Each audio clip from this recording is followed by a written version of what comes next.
All right, welcome, welcome, welcome.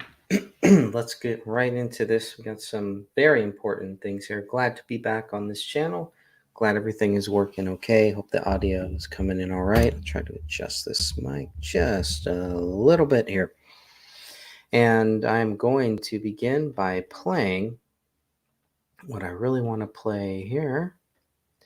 Let's go right into this. Trump talks about Kennedy. I am going to start here. This one is about a week or so old. Before I get into, well, let's just go ahead and play this and I'll stop this as needed. RFK announced a running mate this week, 35-year-old from the Tech Center, seems to be very progressive. They put it mildly. To put all three of you together, it widens your lead right now. How do you view RFK and his new running mate? Well, I've always liked him, and I've known him actually for a long time. I've liked him. He's a very liberal guy. He's probably the most liberal person in the race, including the Green Party. And so I take note of what he says there because he's gonna expand on that a little bit later in a more recent post that Trump made today, which is April 11th, 2024. This is from about, I think this is March 31st that this interview was taken on Trump Force One, it looks like. I think he's probably going to hurt Biden. I don't see him hurting me. Our people are solid. We have a very, very solid core. And I think that core is 60%. So RFK hurts him more? I think so. Yeah, I think so. He's he's ultra liberal or ultra progressive, as they'd rather have. They don't like the word liberal anymore. You're supposed to use progressive, so therefore I'll probably use liberal. But he's a very far left person. Very, very. I think the most in the race. A lot of people were thinking, well, maybe he's going to hurt Trump. I don't see it. Once they see his record, they're going to understand how far left he is. He's a radical left person. And again, I've known him for a long time. I understand him. I like him, get along with him. But that's his inclination. His running mate makes him look like a baby in terms of being left. She is really left. But she also has enough money from her husband that she can help him finance a campaign. RFK Jr. is, as you know, the most radical left candidate in the race. He's more so than the Green Party. He's more so than even crooked Joe Biden. But he's got some nice things about him. I happen to like him. Unfortunately, he is about the Green New Scam because he believes in that, and a lot of people don't. They want to see our country become rich and wealthy and strong and powerful and lots of other things and not waste money doing something that nobody wants and everybody knows doesn't work. I guess that would mean that RFK Jr. is going to be taking away votes from crooked Joe Biden, and he should, because he's actually better than Biden. He's much better than Biden. If I were a Democrat, I'd vote for RFK Jr. every single time over Biden because he's frankly more in line with Democrats. RFK Jr.'s running mate, Nicole Shanahan, is also a very liberal person, but that's okay. She's got plenty of money from her ex-husband. Kennedy is a radical left Democrat and always will be, but he's a better man than Joe Biden, that I can tell you. It's great for MAGA. I hope he continues to run, but the communists will make it very hard on him to get on the ballot, as they did for him as a Democrat. He wanted to get on the ballot. They made it very, very difficult for him. They really went after him viciously, just like they go after me.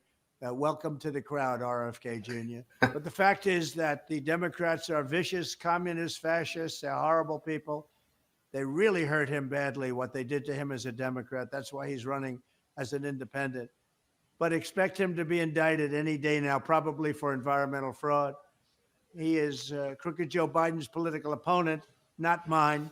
Biden can't speak. Biden can't debate. Biden can't put two sentences together. So I guess he's probably going to indict RFK Jr. But I'm glad that he's running. They will fight it out together. We have the right and we have the center, and we have even center a little bit left, if you can believe it or not, because that group is radical left. They want windmills. They want all sorts of things that are going to destroy our country, and we're not going to allow it.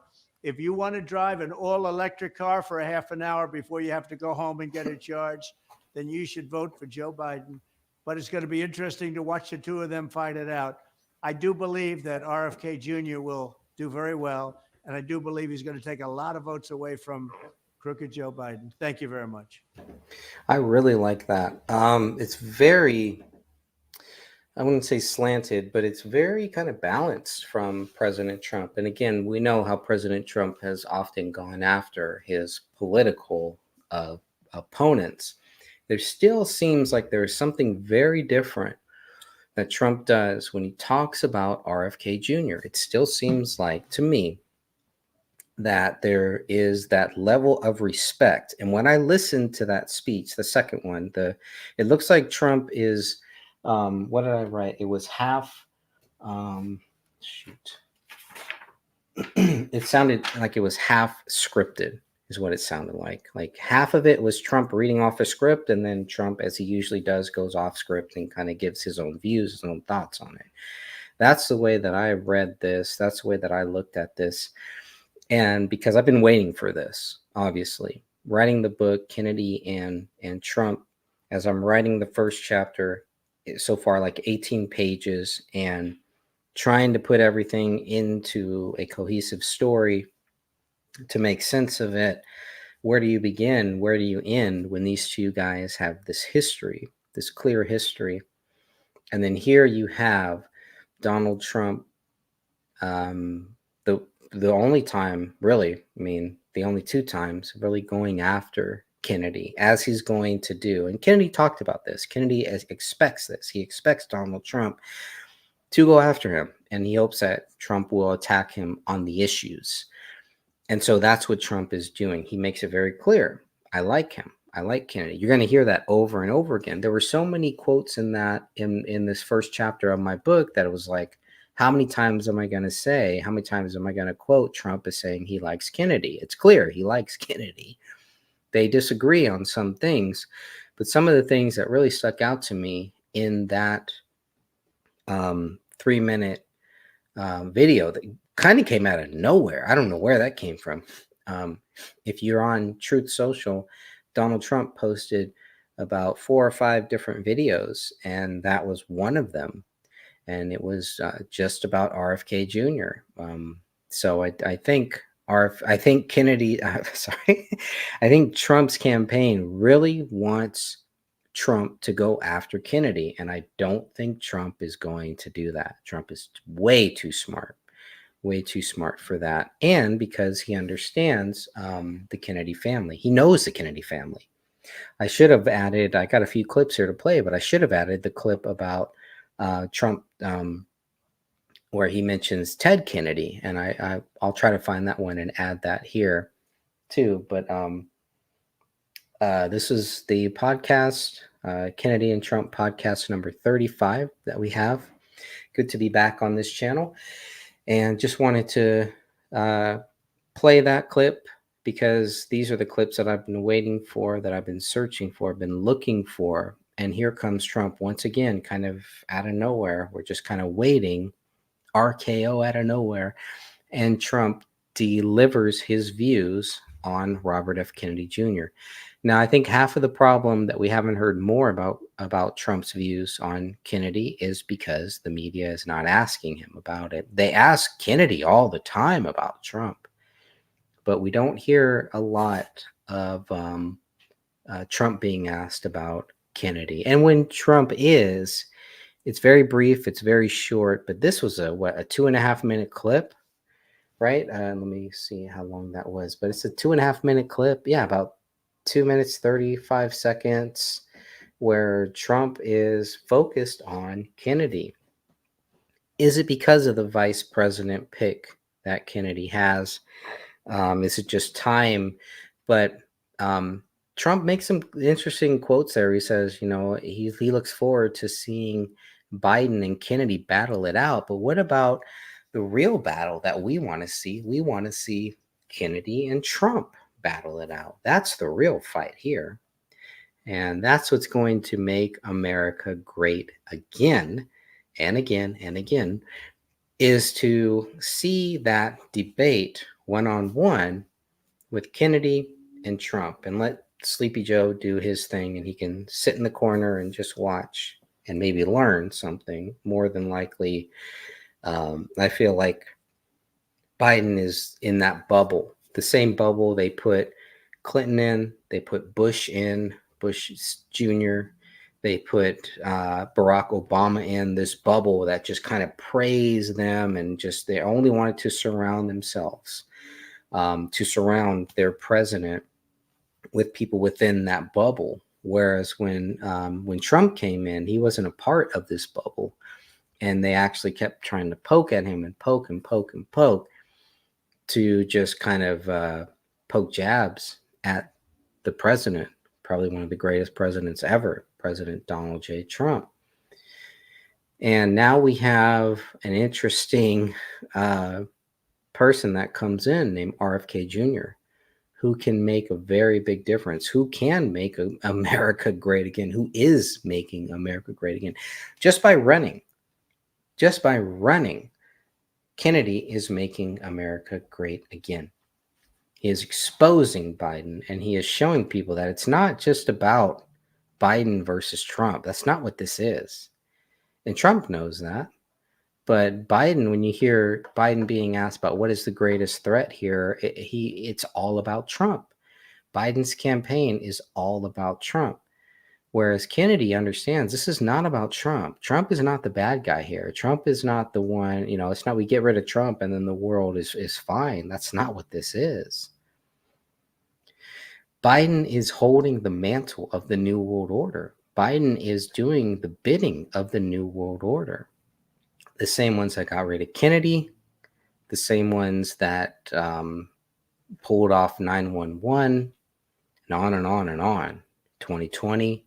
All the strange things that happened in 2020, all of this stuff. And so they want us to believe that, well, Trump was part of that.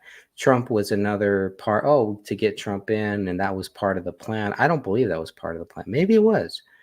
But we all know that everything is a part of God's plan. And whatever happened, when you look at this and you say, this is a part of the plan, look at what they're doing to this guy. Was the plan to get Trump in and then just tear him down, maybe? Whatever it is, you can clearly see how they are treating President Donald J. Trump is not how they have treated every other president ever.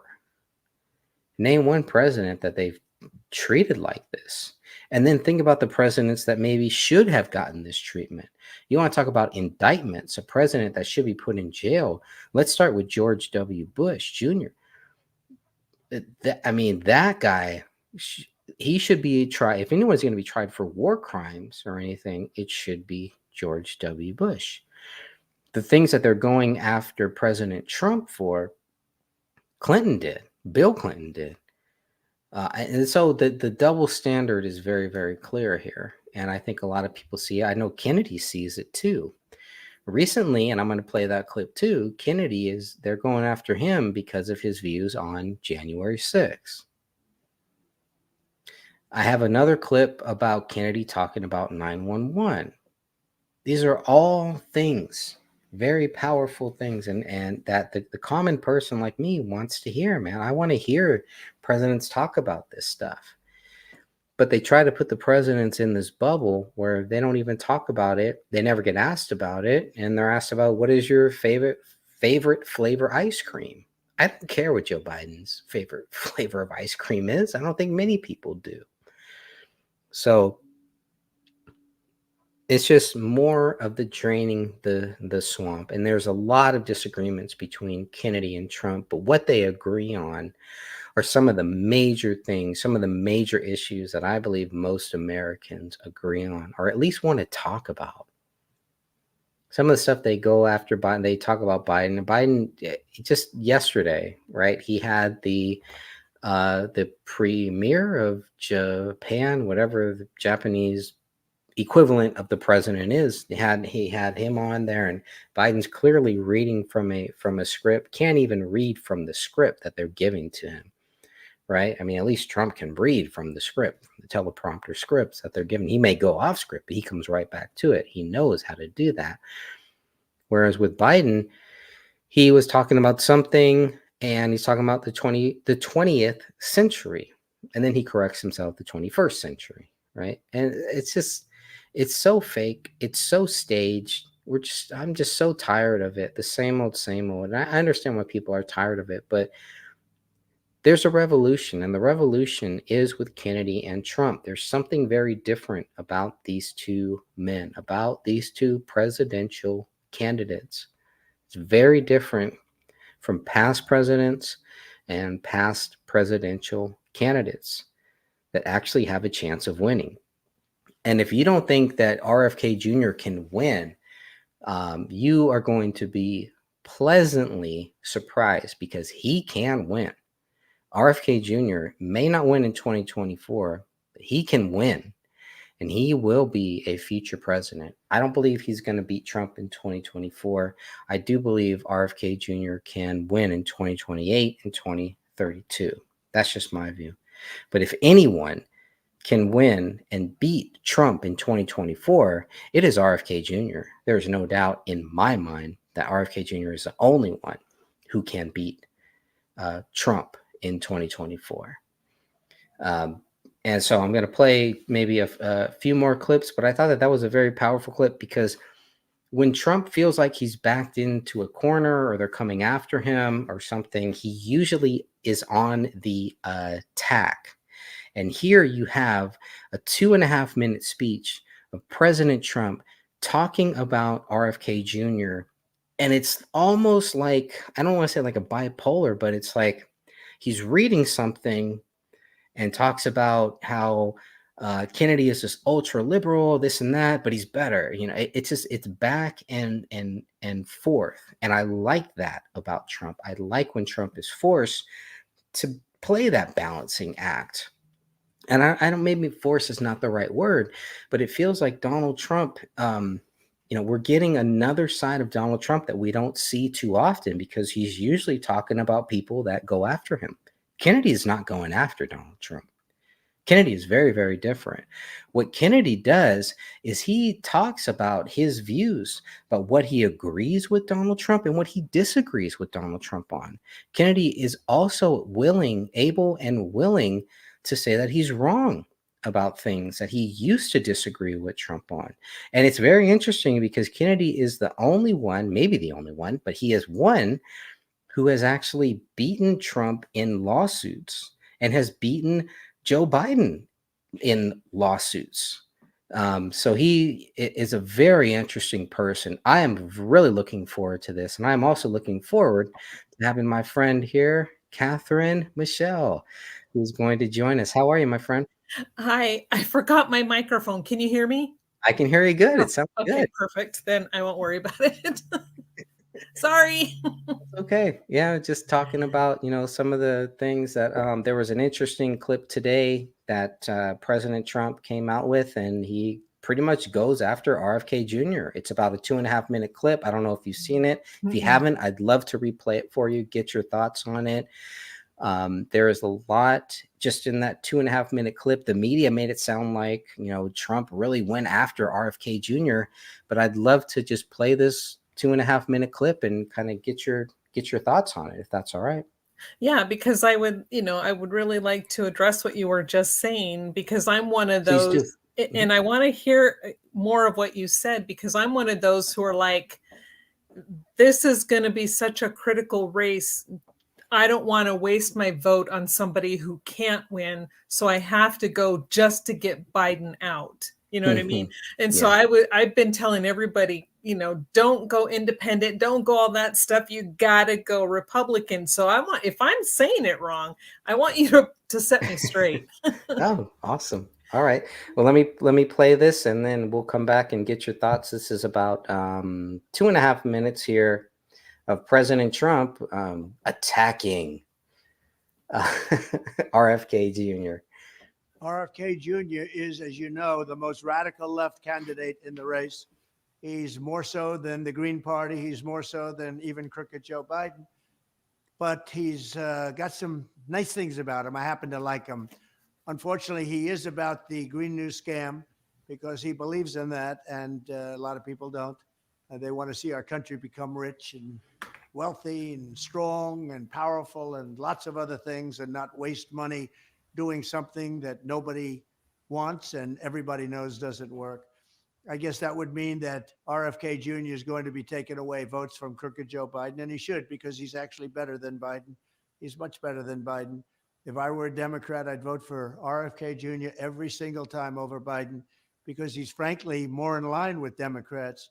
RFK Jr.'s running mate, Nicole Shanahan, is also a very liberal person, but that's okay. She's got plenty of money from her ex-husband.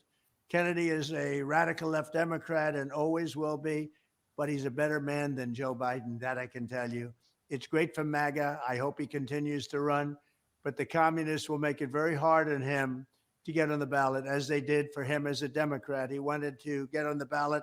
They made it very, very difficult for him. They really went after him viciously, just like they go after me. Welcome to the crowd, RFK Jr. But the fact is that the Democrats are vicious, communist, fascists. They're horrible people. They really hurt him badly, what they did to him as a Democrat. That's why he's running as an independent. But expect him to be indicted any day now, probably for environmental fraud. He is crooked Joe Biden's political opponent, not mine. Biden can't speak. Biden can't debate. Biden can't put two sentences together. So I guess he's probably going to indict RFK Jr. But I'm glad that he's running. They will fight it out together. We have the right and we have the center, and we have even center a little bit left, if you can believe it or not, because that group is radical left. They want windmills. They want all sorts of things that are going to destroy our country, and we're not going to allow it. If you want to drive an all-electric car for a half an hour before you have to go home and get it charged, then you should vote for Joe Biden. But it's going to be interesting to watch the two of them fight it out. I do believe that RFK Jr. will do very well, and I do believe he's going to take a lot of votes away from crooked Joe Biden. Thank you very much. There's a lot of good stuff in there. Let me just pause this, but I do want to get your thoughts on this. Well, when I was just listening to that, I guess I didn't hear him attacking him. So maybe, and again, I'm not up to date on all this. So you know way more than I do. So you probably know the nuances and the hidden messages. But it's more like he's just saying that Kennedy should be the one that the Democrats should vote for, and not Biden, clearly. So where was it that you heard him attacking Kennedy? I didn't really hear it. I think you're right. I think you articulate that very, very well. And when I first heard about this clip, that's what the media, and that's what these people were all saying. Trump goes after Kennedy and everything. And there are there's some nuances, I would say, that he's a radical left, but and it's like, well, when I think of radical left, I think of Joe Biden. I don't think of Kennedy, but I think what Trump means is that he's a real Democrat. If you are a real Democrat, vote for Kennedy. That's what I heard. Yeah. And and for me, I don't think that was a bad thing, because again, you're way younger than me. I could be your mama. I'm so old.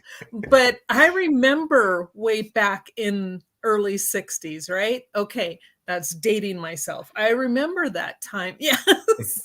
Make love, not war. War. Right? And, the Democratic Party back then is really what Kennedy is about right now. That was the Democratic Party. And I used to vote Democrat for the longest time way back then.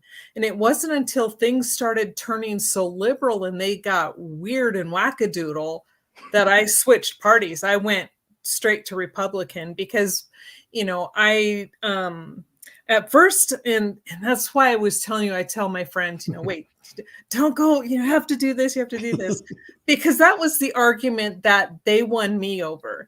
And it was when I was working for the government contracting facility, and most of them, not all, but most of them there were Republicans, and I was still voting Democrat.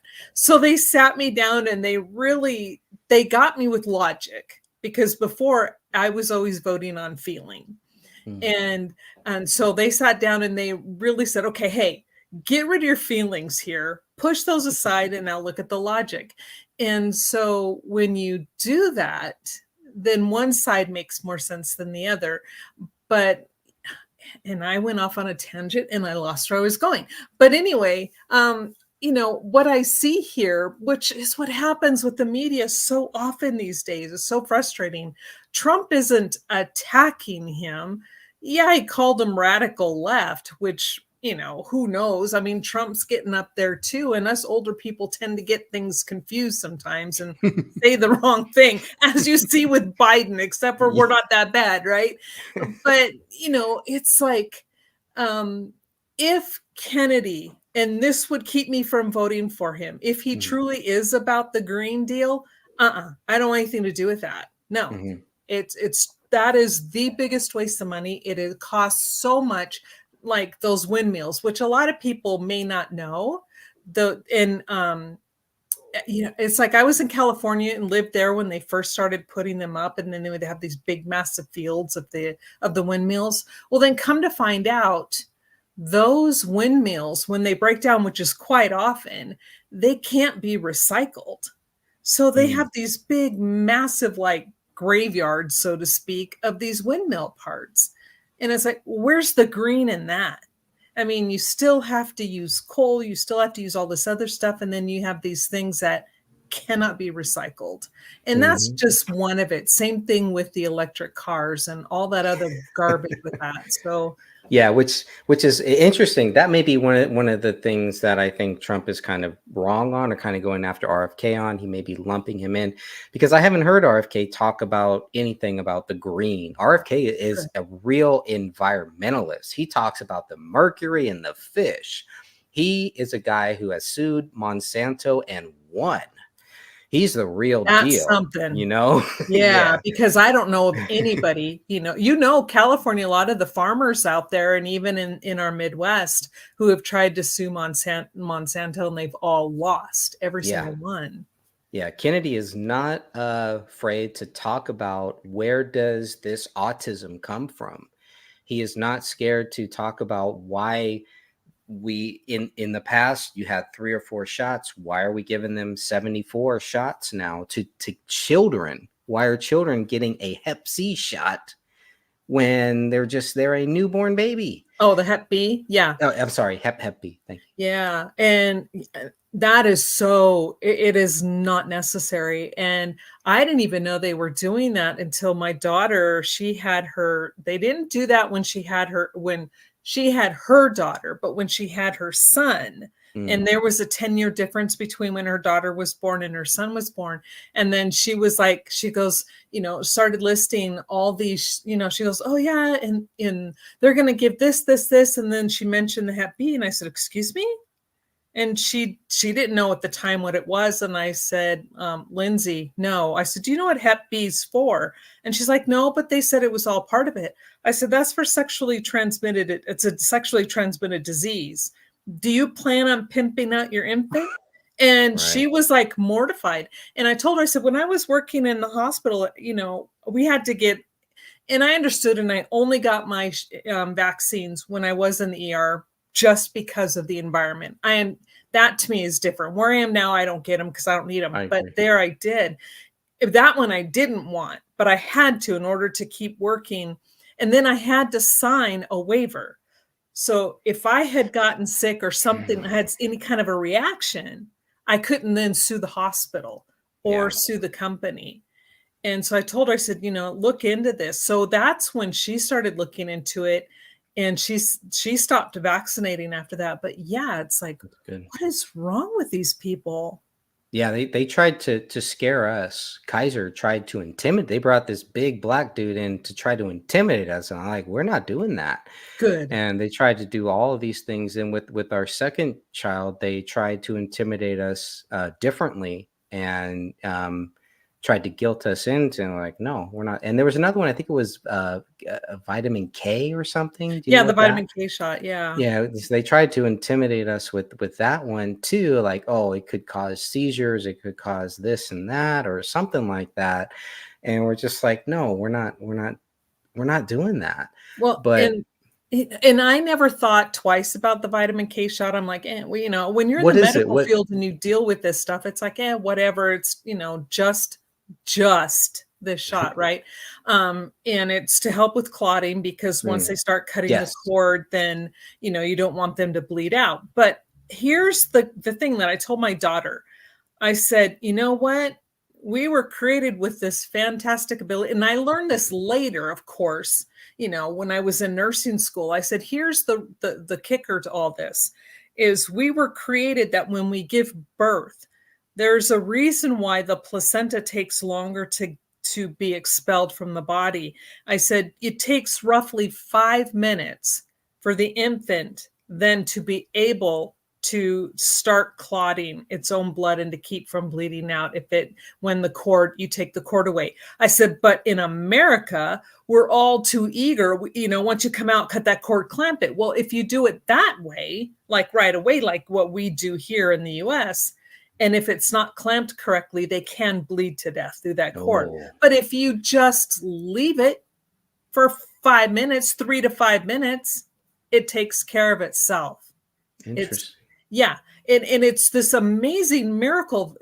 What else can you call it? But because they don't want to wait, it's like the birthing process is like, this machine, get in there, get it done, get that thing clamped, get that baby out, go, separate the infant from the mom. And it's ridiculous. So then, well, what do they need then? You have to stop the infant from bleeding to death by some accident, like if the clamp comes loose or whatever. So they need the shot. You have to give them the shot.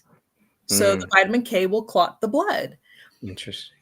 But again, now they're finding out, though, it's not the vitamin K that's causing the issues later on in life. It's the additives that they put in these vaccinations, or whatever you want to call it.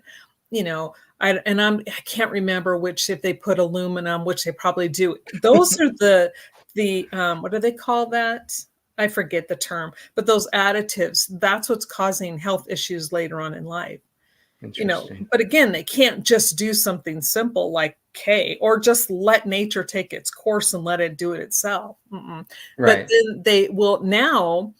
They're also scaring young mothers, because my daughter, when she just had her second son a couple years ago, and she's like, but Mom, I don't know, I'm afraid, because I was reading up on this, and if you wait and you let everything, you wait the 5 minutes or whatever, they're now saying that can be linked to these autoimmune diseases later. And I said, oh my God, stop reading, get off the internet. That's not true. It's not true at all. Yeah.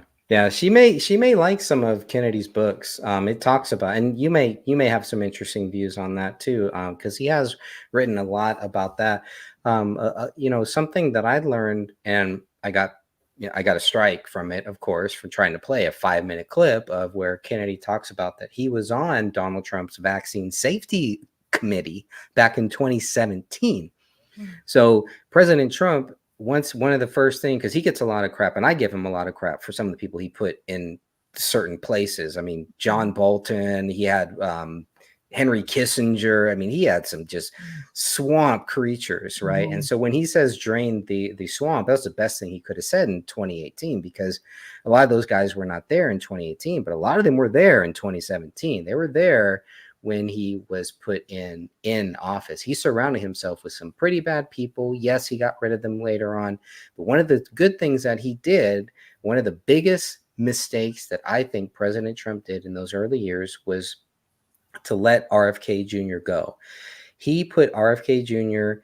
side by side with Dr. Anthony Fauci on the vaccine safety committee, and let RFK Jr. do his thing. It's in RFK Jr.'s. I want to say, I don't know if it's in the real Anthony Fauci book. I think it is. I know it's in the movie. It's in a recent book by Dick Russell about RFK Jr. But RFK Jr. talks about that, and he talks about how he pretty much questioned Anthony Fauci on all of that stuff, and to ask him, show us some facts, show us some data, and Fauci could never do it. They ended up suing them for that stuff. But something happened And all of a sudden in 2017, 2018, RFK Jr. is no longer on Donald Trump's vaccine safety team. Big mistake. Can you imagine if RFK Jr. would have been on a vaccine safety committee in 2020? Yeah. And it would have been a big difference, right? Yeah. Yeah, a lot Possibly. different. But I don't know if I should say this. Maybe I should keep my mouth shut. I don't know. Say it. Go ahead. and Okay, say well, it. I'm going to say it. Everyone is put into a place for a reason. And Trump was put in there too. And Kennedy was taken out for a reason. That's And true. it was all pre-planned. It was way done, way in advance, and they all knew what was coming, and they knew who would be the stumbling blocks, and so they got rid of that. And Trump was right in there with the rest. They're all guilty. That's just it. There's not a president that we haven't had that hasn't been part of the problem. And I guess that's kind of like where, my cynicism comes in. It's like, where's any kind of hope that Kennedy would really be different? Because we know what we'll get with Trump. We know Biden's an absolute buffoon. And again, I'm not saying I hate that term Trumper or whatever. I'm not saying I think he's the best qualified of anybody, because there are other people I think I would have voted for. But with what we have right now to choose, how do I know Kennedy's going to be the better choice between him?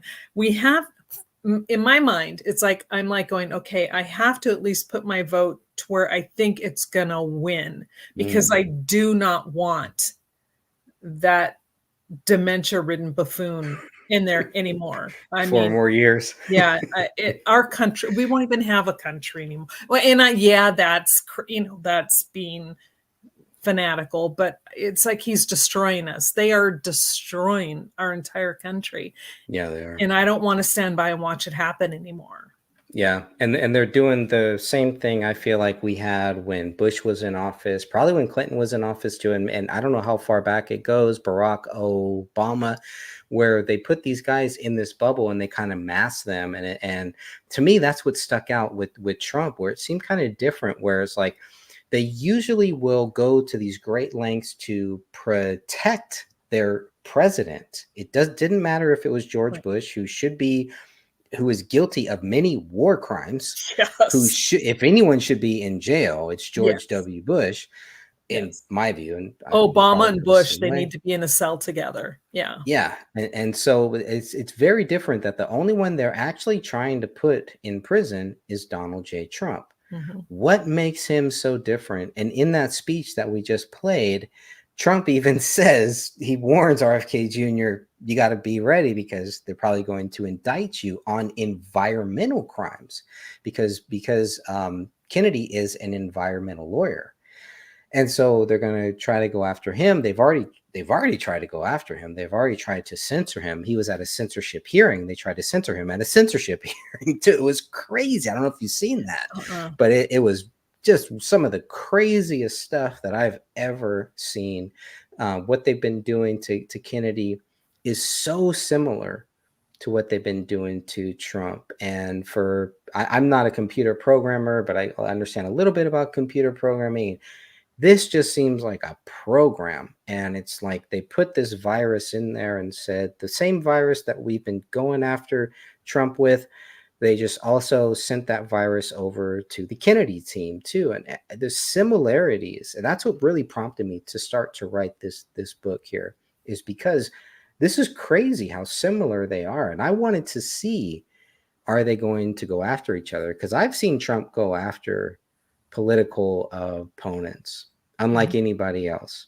He talked, with Hillary Clinton, she'd be in jail. He's gone after Biden. He's gone after all of them. And he talks, like a regular American who's pretty angry. He says some things and I'm like, ooh. He talks the talk, but he didn't walk the walk. And that's where he lost my vote, was he had, well, everybody, the entire government has more than enough to put Hillary Clinton away in prison. She should be in prison forever. And he didn't even attempt to even indict her on anything. And that's when he lost me. It's like, okay, you're just a blowhard now. And that's how I see him. I see him as a blowhard. However, he did really well for our country. I mean, we were sitting pretty when he left the office. We were all, starting to get pretty comfortable. It's like, wait, we can breathe, we can afford things. So he did a lot of great things. But, as far as, the attack method, it's like, if it works, if it's not broke, don't fix it. And it worked great with, what they did against Trump. I mean, it's ludicrous what they've done. However, they're in power, so they can do whatever they want. And so they're just making stuff up and, hey, let's go after whoever we don't like to make the way for what they want. It's like, I really feel like we're not even under a presidency anymore. We are under a dictatorship. And that to me is what it feels like. I'm not, I don't know, but yeah, I mean, you're not allowed to question them. You go to prison. You're not allowed to try to sue them. You go to prison. You can't try to run against them. They'll tear you apart. And that's a dictator. That is not a government entity. Yep. Definitely. What we're used to. Yeah. Yeah. No, I think with some of the similarities that I see with what happened with Hillary Clinton, is they before President Trump got in office, or maybe even early on when he got in, they had the whole thing, the whole Robert Mueller investigation into Clinton, and he said that no reasonable lawyer would ever prosecute her. And it's interesting that a couple months ago, Robert Hur, I think his name is, he pretty much said the same thing about Joe Biden. Joe Biden is incompetent, and he's so much not there that you can't prosecute him either. And so it's very interesting, and the timing is very strange too, because after that comes out, what can Trump really do to try to prosecute Clinton? He is not, because if he did it, the first thing they would do is they would call him a dictator who's going after his political well, opponents. now, yeah, if he did it now, but if he did it back then, she wasn't quite off her rocker back then, not as much.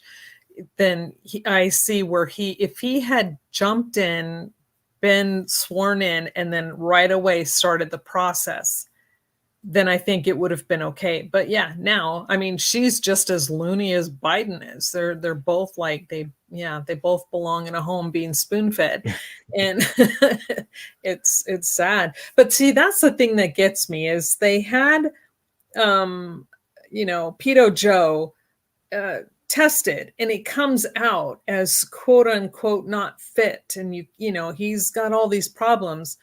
Well, then why is he still in the position of I've never said he's never been the president. He's just he's a spot holder. He's done nothing. He's a walking buffoon that doesn't know left from right and walks in circles and talks about ice cream. That's not a president. No, you know what I mean? Yeah. So why is he still there? But then at the same time, it's like, the next up in line would be Kamala.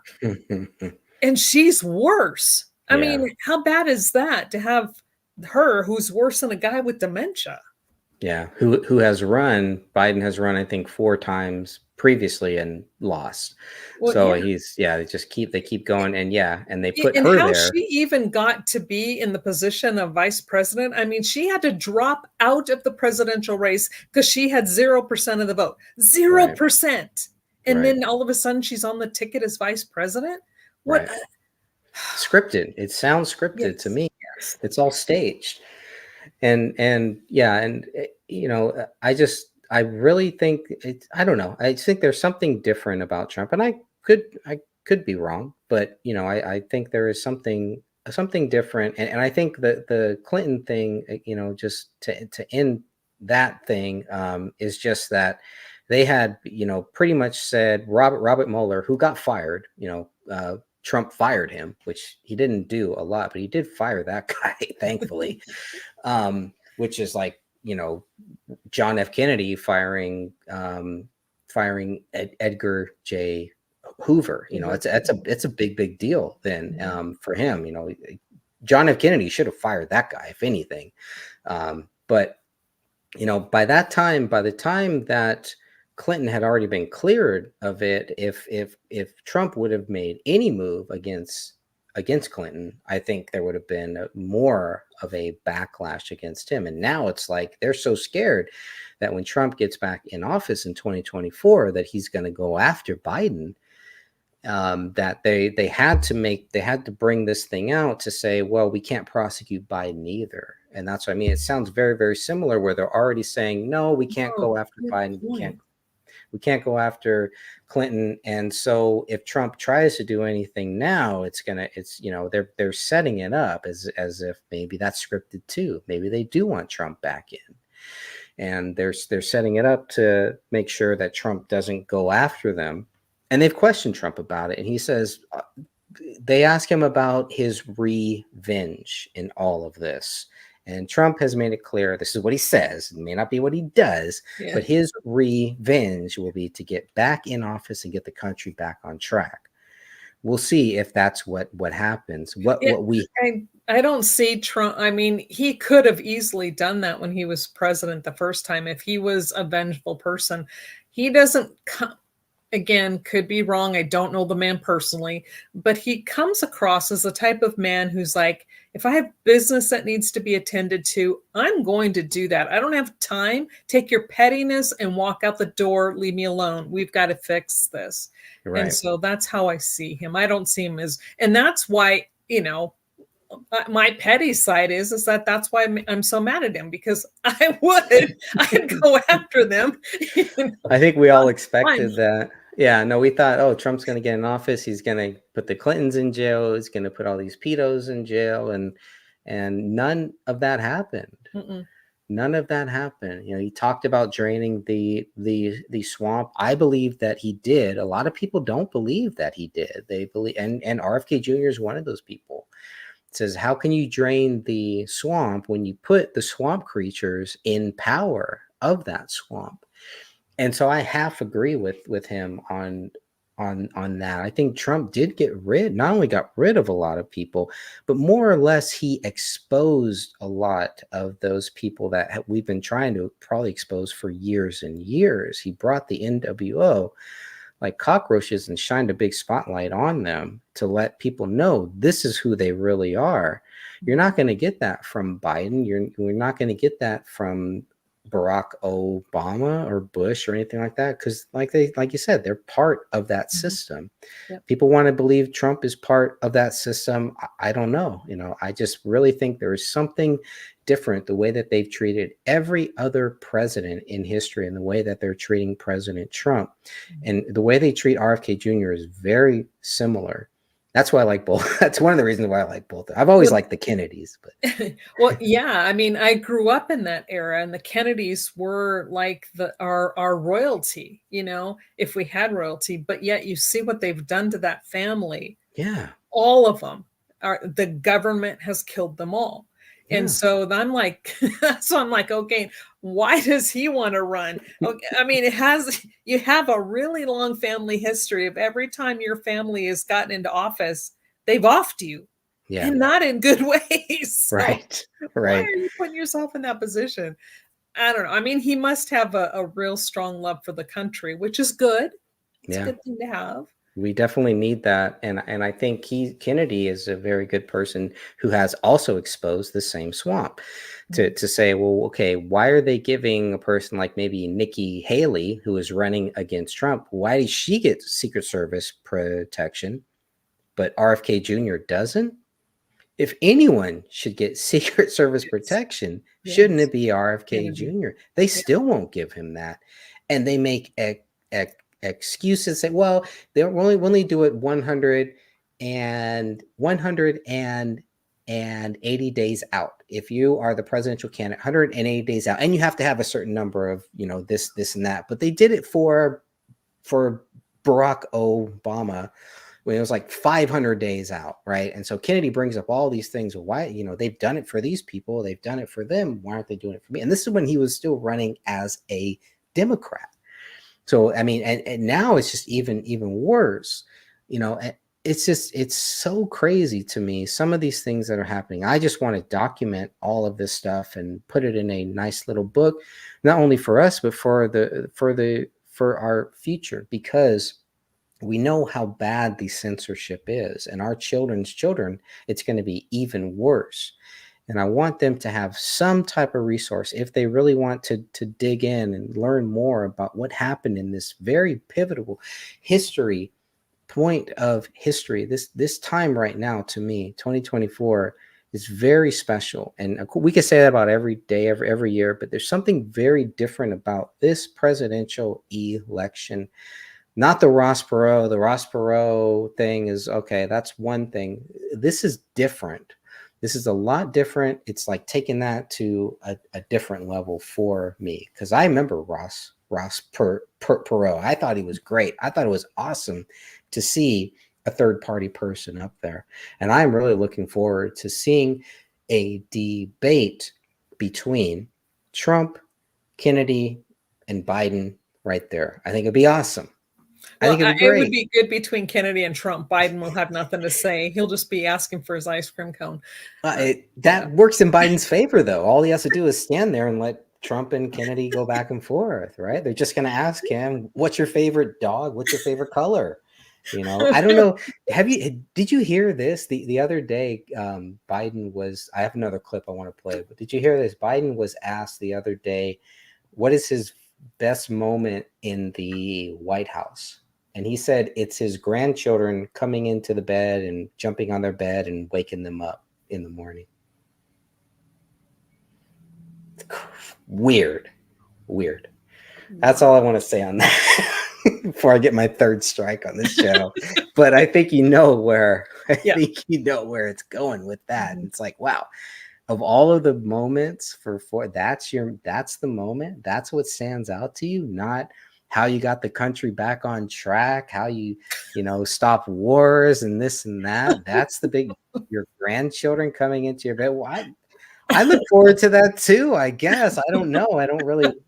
I keep my door locked. I wouldn't really let my children in my bed, but I don't know if I let my grandchildren in there either. But that's a whole nother issue, especially with what we know about Biden and the Hunter laptop, the laptop from hell and everything like that. Well, and Ashley's diary. The sniffing children, Ashley's diary, on and on like that. To hear that's a clip they're not, you're only gonna find that on Fox News or something disturbing. like that. But it is. And I mean the full clip, I wish I had the clip, but the full clip is just odd. It's really, really odd. But to think that is your moment right there. Wow. And of course he says the biggest threat. It's not terrorism, it's Trump. Trump is the biggest threat. That's what Biden feels the biggest threat is, So on and on and on, even though you have the FBI director who sat in front of Congress because they needed money, because they needed $500 million. And so all of a sudden terrorism is back and, it's the biggest time, the biggest threats ever. And it's like, well, why did you let all these people into the country then? Why did you do all that? Why are we still getting groped by the TSA? Yep. And we can't have water bottles? I can't fly with a water bottle. But it's okay to let these people come into the country that are not vaccinated, that we don't even know what type of things they're bringing into this country. Well, and they okay. know that the people coming in are on the terrorist watch list. They know this, and yet they're still coming across the border. Yeah. And, I've seen a lot of what they're illegals. I've seen a lot of them, even where I am. And for the most part, I would say quite a few have been pretty nice and decent.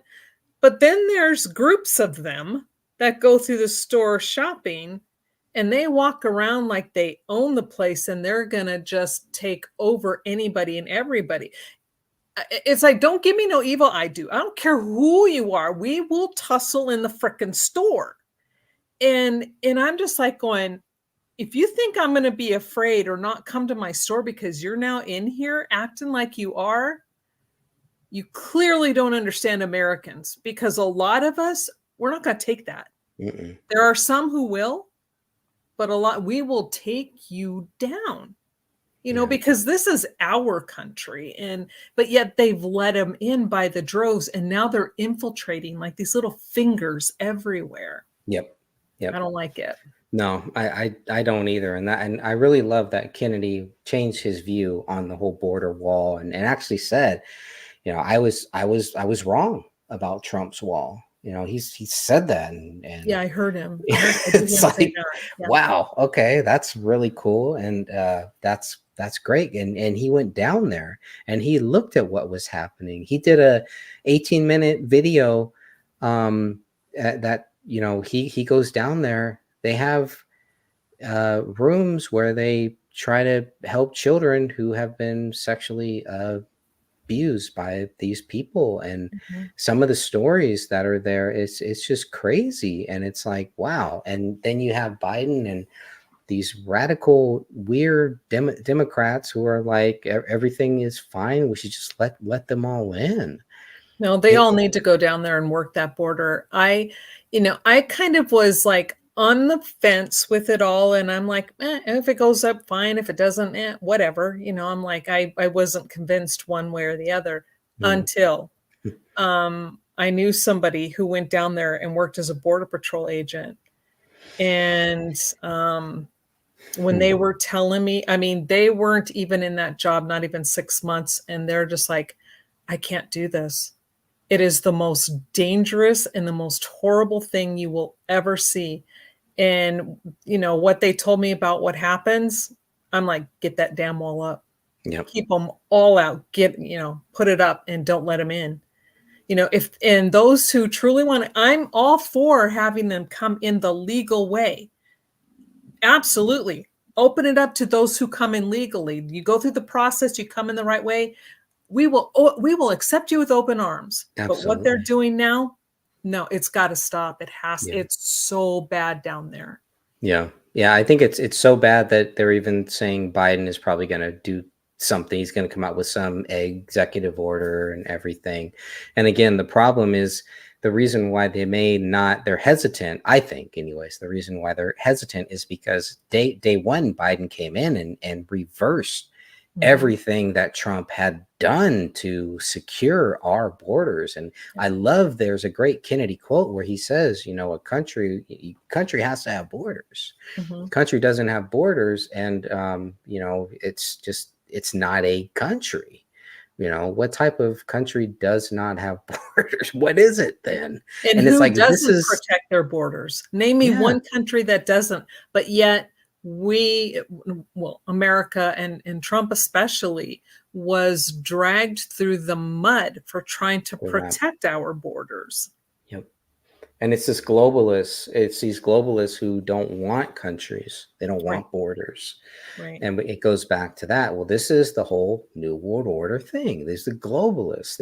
It's the same, whatever you want to call them, the neocons.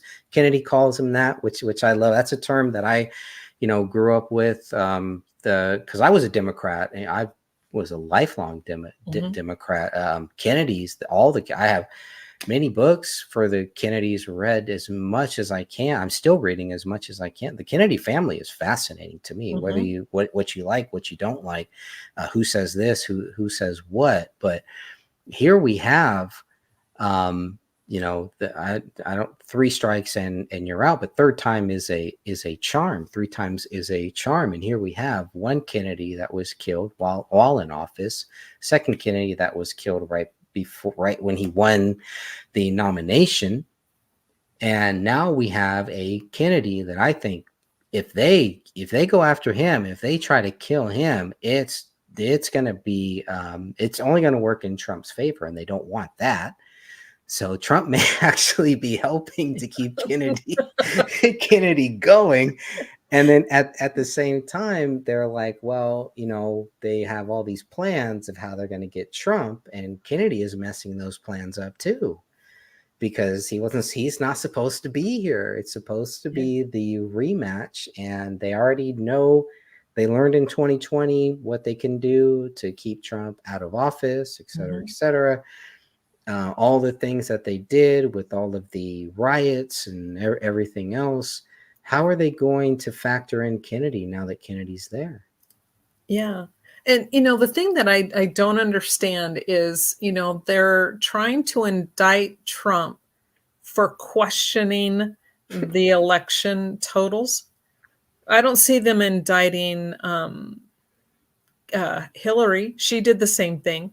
I don't see them indicting Gore. Gore. Thank you. That's his name. And the whole truth Kerry. is, I think, wasn't it between Gore and Bush? And I'm pretty Mhm. sure Gore actually did win, but Yeah, they I believe cheated so. because Right. they wanted Bush in, but yet he still challenged it. They're not indicting and suing him, but because Trump is saying, okay, let's look at this. Mhm. Oh yeah, you just throw him in prison. And it's like, wow, come on. Yeah.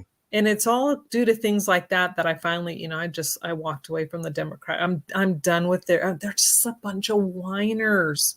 Like, Mhm. oh, stop Sore complaining. losers. Yeah. Sore losers. is what it And feels like. just real quick, Yeah. before you show this other clip, this was a couple years ago. My granddaughter, she graduated high school, but when she was in her senior year and she was staying with me for a little bit, I was helping her with her classes, right? And she's going through her history class. And I still remember they're rewriting history now. And I remember she asked a question about Watergate. And so she's giving me the choices that she has to choose from. And I'm trying to remember the question. I don't remember what it was. And I'm like, it's none of those. It was this. And she goes, no, I have to choose one of these. And I go, I lived it. It's not that, it's this. And so she's like, so she goes, you're not helping me, CG. So she went, she looked at the answers and the one that they gave. And I go, Samantha, that's not right. That is not what happened. Here's what happened. And what really happened was not even in the textbook.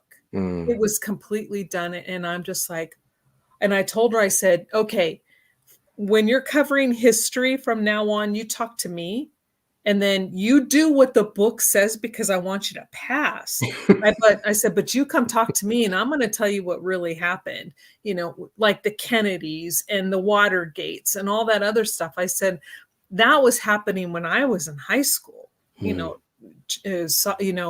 school and high school. I said, so no, I was definitely old enough and I knew what was going on. And I remember those times, especially Watergate. That was huge, huge, huge. But yet, so the fact that you want to write these books for posterity, it's so critical because the children on down the line, because they're going to change the books. They're going to need something that's going to be the truth. Yeah, absolutely. Yeah, that's the biggest thing is, I know, and we all know what's going to happen, but there's going to be people that are going to want to search out some alternative views, just the way that I was searching out alternative views on JFK, on 9/11, and once you find it, it changes things. And they're like, well, the people that are going to try to force their views on you. Yeah, I've read a bunch of those books too, where they're like, this is what happened on 9/11. This is who killed JFK. It was LBJ. It was George Bush. It was this and that. But then I read books like that don't go that far that I really gravitate to. So you need those different types of books to gravitate to. I gravitated to more of the journalist views. I gravitated to Jim Garrison, who prosecuted a person who Clay Shaw, it's the basis of the whole JFK movie and everything. So I gravitated towards him. And that's one of my favorite books ever, to see what he found, and how the only reason why we have the Zapruder film out there is because of Jim Garrison, who was able to get that into the court records, where later on people could actually, these are part of public documents that people can get. So even though he lost the case, it didn't end there. He opened up a can of worms. And when I read his book, it's like, that's the books that I want to write. I started writing the books where it's like, I got it all figured out. I know exactly what happened. And those are the books that will never see the light of day, because it's shameful when I look at some of those early writings that I did with some of that stuff. It's very, very shameful. It's like I had no idea what I was talking about. And maybe I still don't. And that's what prompted me to say, you know what, make sure that you back up everything and you source it, and you make sure that you say whether this is your opinion or whether you believe that this is a fact that can be proven, or that somebody else has proven. That's helped me, and my little stint in journalism also helped me too. I do have a 9/11 clip, but before I get to that one, I have maybe this one is about maybe 6 or 7 minutes here that I did want to play. This is about Robert F. Kennedy Jr., who is asked basically who is worse, who is the bigger threat? Is the bigger threat President Trump, or is it Biden? And they don't like his answer. They don't like RFK Jr.'s answer. They tear it up. They misquote him. So I found what he really said during that interview with CNN, of all places. And RFK Jr. has said, he says that the CNN host was actually pretty fair. Usually they cut him off. They don't let him answer the question. He said this host was pretty fair. So when you watch this 7-minute clip that I'm about to play here, just keep that in mind. You can tell the host is looking down, looking at her papers, reading off of a different script, and RFK Jr. is not. But this is a pretty interesting clip. I'll play this here. It's about 7 minutes or so, and then we will come back. And again, I want to thank Catherine. I want to thank you for being here, and just for taking the time to share your views as someone who has lived through the Kennedy era, the real Kennedy era. And maybe we'll get some of your views on, hey, are we going to see a new Kennedy era here at some point? I mean, here I am. I got my Kennedy gear on. I'm ready. Kennedy 24. I got these buttons here too. I have also done just a very little part in the state that I'm in to make sure that Kennedy's name is on the ballot. My goal is to get Kennedy's name on the ballot. That goal was done quickly. As soon as Kennedy announced his VP, it was done. It was over. He got more votes or more people to sign up just to get his name on the ballot. Doesn't mean you have to vote for him or anything. Each state is different. Kennedy is now on the ballot in 7 states, not in your state yet, but hopefully that's coming. Welcome to Colorado. But don't be shocked if that comes, and when you go to vote, that you will see Kennedy's name on the ballot. To me, that is a victory, a huge victory for every person who ever wanted a third choice. And I when people talk that they voted for the lesser of two evils and they voted for Trump, it bothers me. It makes me think, don't vote for the lesser of two evils. Don't vote for anybody. If you think they're all evil, show up, cast the vote, but leave it blank or something. But we should never vote for evil. If I thought Trump was evil, I would not vote for him. And I don't think anybody should. If you really truly believe Trump is evil, or you truly believe Kennedy is evil, don't vote for them, and don't think that your vote is wasted either. I don't believe in any wasted votes. Anyway, we'll come back and talk about that. But I will play this 7-minute clip, and we will come back. A moment ago, you said you essentially see Trump and Biden as the same, different issues. But do you really believe that when people talk about the threat to democracy that Trump poses, do you really think that is an equal evil to Biden? I mean, listen, I can make the argument that President Biden is a much worse threat to democracy. And the reason for that is President Biden is the first candidate in history, the first president in history that has used the federal agencies to censor political speech, so to censor his opponent. I can say that because I just won a case in the Federal Court of Appeals and now before the Supreme Court. It shows that he started censoring not just me. 37 hours after he took the oath of office, he was censoring me. No president in the country has ever done that. The greatest threat democracy is not somebody who questions election returns, but a president of the United States who used the power of his office to force the social media companies, Facebook, Instagram, Twitter, to open a portal and give access to that portal to the FBI, to the CIA, to the IRS, to CISA, to NIH, to censor his political critics. President Biden, for the first president in history, to use his power over the Secret Service to deny Secret Service protection to one of his political opponents for political reasons. He's weaponizing the federal agencies. Those are really critical threats Donald to Trump, democracy. of course, tried to overturn a free and fair election.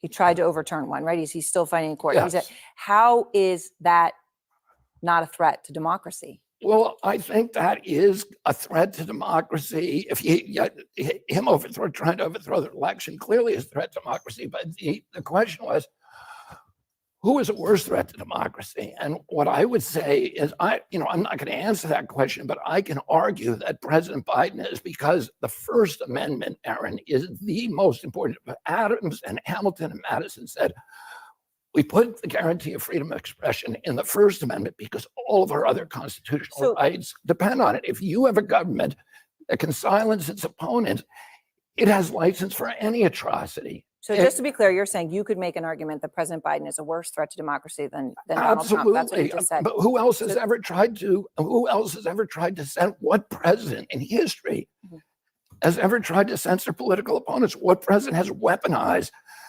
the federal agency? When my father came into the Justice Department, the first week he was there, he got all of the branch and division attorneys together, and he said, whatever we do, we are not going to use the power of the Justice Department for political reasons. Trump, of course, has said that he would do that. He has said that he would do that. Of course, and that is reprehensible. And he is the only president who's tried to overthrow the results of an election. Well, let me say something about that. I'm not going to defend President Trump on that. That was appalling. And there's many things that President Trump has done that are appalling. But in 2001, we had an election stolen in this country during the Bush-Gore election. In 2004, I wrote an award-winning article for Rolling Stone that showed how that election was stolen from John Kerry. So I don't think, and most Americans agree with me about 2001, that it was a stolen election from the Democratic Party candidate. So I don't think people who say that the election is stolen, not that we shouldn't make pariahs of those people. We shouldn't demonize them. We shouldn't vilify them. What we should be doing is saying, let's all get together, Republicans and Democrats, and fix the election system so that it cannot be fixed, so that we're the exemplary democracy of the world. We ought to, Las Vegas, let me tell you this, Las Vegas is built on machines that can count and never make mistakes. Can't we make an election machine, and can't we have an electoral process that every American says whatever happens? Okay, hold on. It can't be fixed. I understand that we want elections to be as perfect as they possibly can be, Yeah. and one should not use the fact that the election was not stolen and was not cheated to not try to perfect it. I understand that distinction, but when you do as you're doing, and you open the door to, well, we want every machine, you're opening the door to people who can say, well, then that's exactly what I'm saying. The machines miscounted, the machines did this, but they didn't. Every single analysis has shown that that did not happen, right? As you Sorry, that is just, I know you're probably like, stop. That is just not true. I mean, there's so much in there. And you can see, because when I had to watch that a couple times, and we'll get back to it. There's still a few more minutes, but Kennedy is very, he's dancing around the whole, did Trump try to overturn? Trump did not try to overturn an election. No, and I'm so tired of hearing that. Yeah, and I have heard it in other clips that Kennedy recognizes that. He may not see that in this clip, but there are other interviews and things like that where he recognizes that. He says, look, he may, with the whole January 6th thing and, other things that Trump is being charged with or being accused of. And he's like, with the whole, some of these things, he hasn't even been charged with them, and they're acting like he's guilty.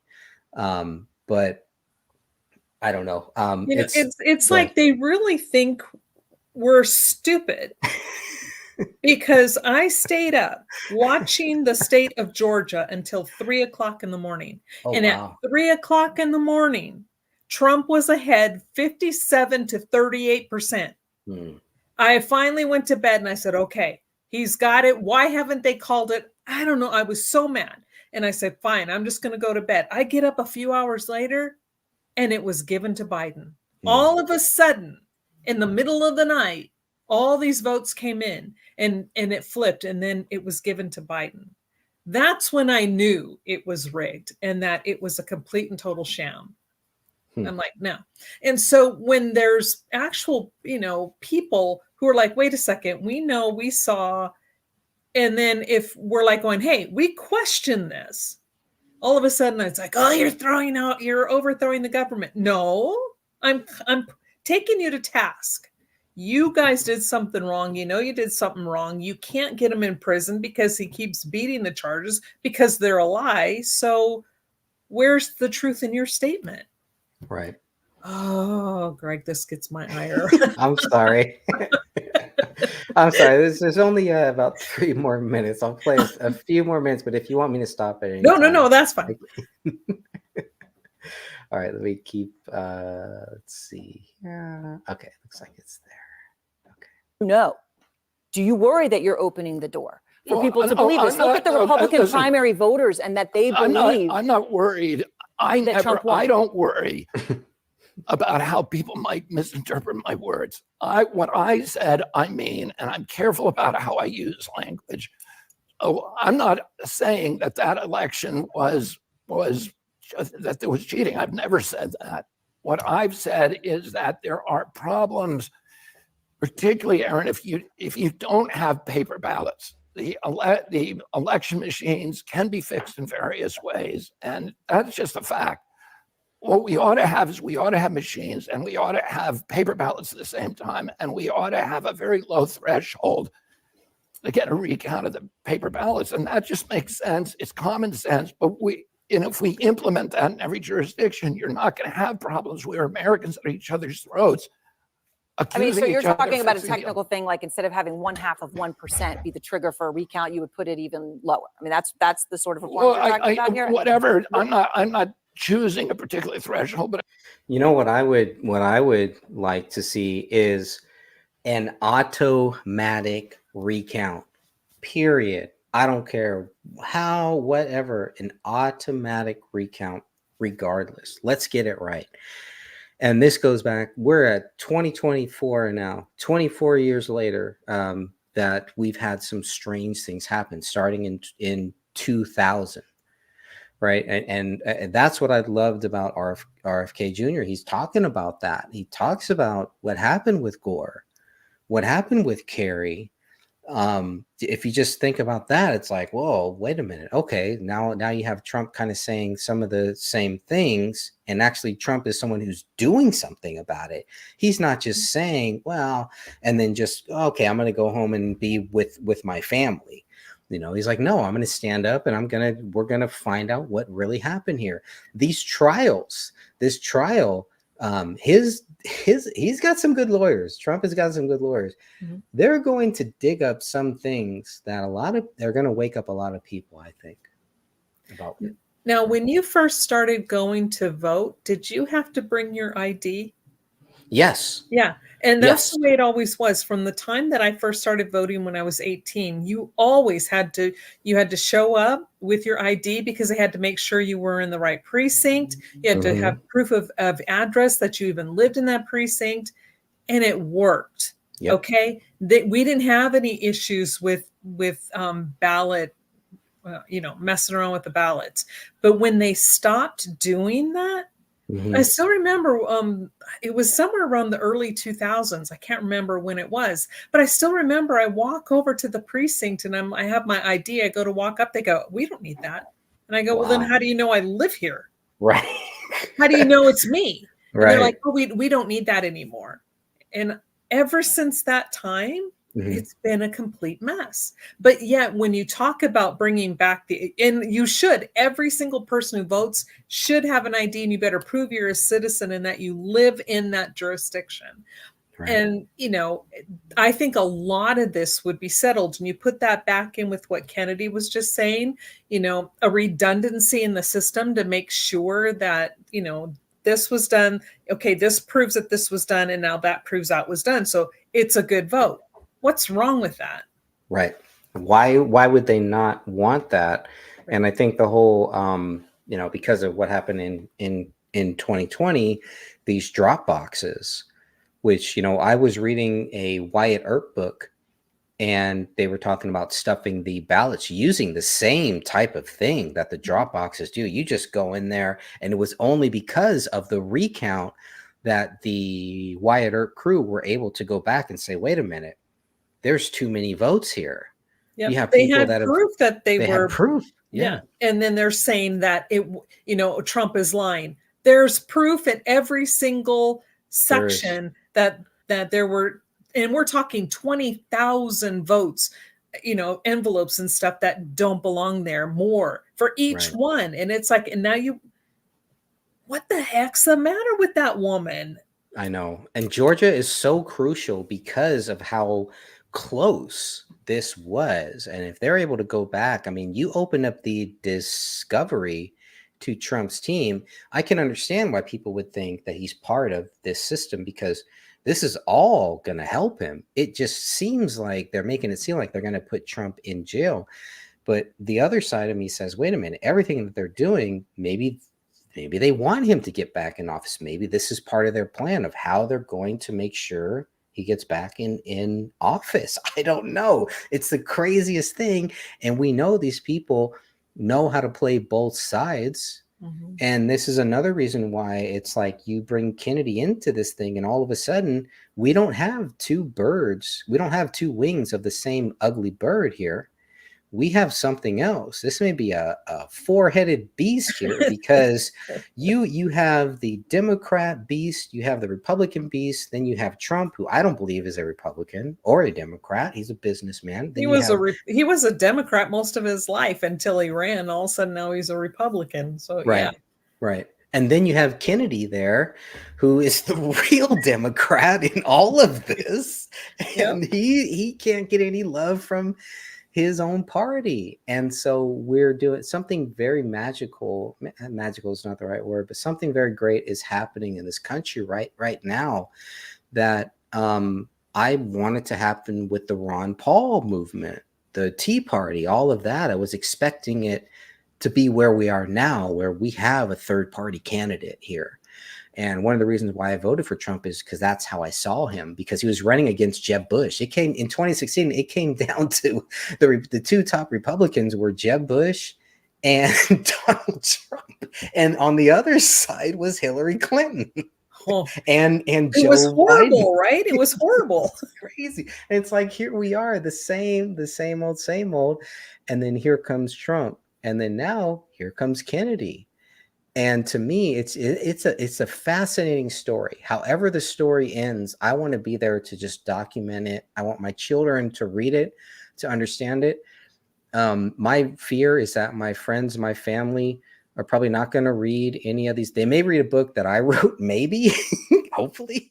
And when you look at what we have and what we're given and the opportunities we have in America, why would we not want that for the other countries, like for Russia or for the Middle East? And, even the people in Mexico, we should be fighting so they can have the same thing we have. So they're not trying to inundate us and take over ours, so they can have that at their homeland. That's a great point there, because that's one thing that I've been thinking about for years. And, some jobs that I've worked at where there were people who were illegals and companies that only hired them in California for years. It was just what they did. And the judges would make sure that they were okay. And if they had some issues driving, they would figure out a way to get rid of that. And this is back in, 2008, 2009, before all of this stuff happened. So, but it was, I would always say, you know what, if we really want to solve this problem, why don't we think about why are they coming here for a better life instead of staying where they are. And there's a couple books by John Perkins, the Confessions of an Economic Hitman, I think, is one of them. And he talks about this, how we would go to these other countries and pretty much drain them out of everything. Yeah. We would be like a big straw that would suck out all of the good stuff Mhm. to where the countries had nothing, instead of building up these countries so they wouldn't want to come here. Yep. Instead of making their countries like our country, which is, I believe, the greatest country ever on God's Mhm. green earth. And that's what I loved about John F. Kennedy. That's what I loved about Theodore Roosevelt. A lot of these people, you can see it was all of this. They were very strong about their country and everything, but they didn't want to hurt other countries either. They weren't about going into other countries and taking what they had. It was about, how do we make sure, the country, we're so blessed, like you said.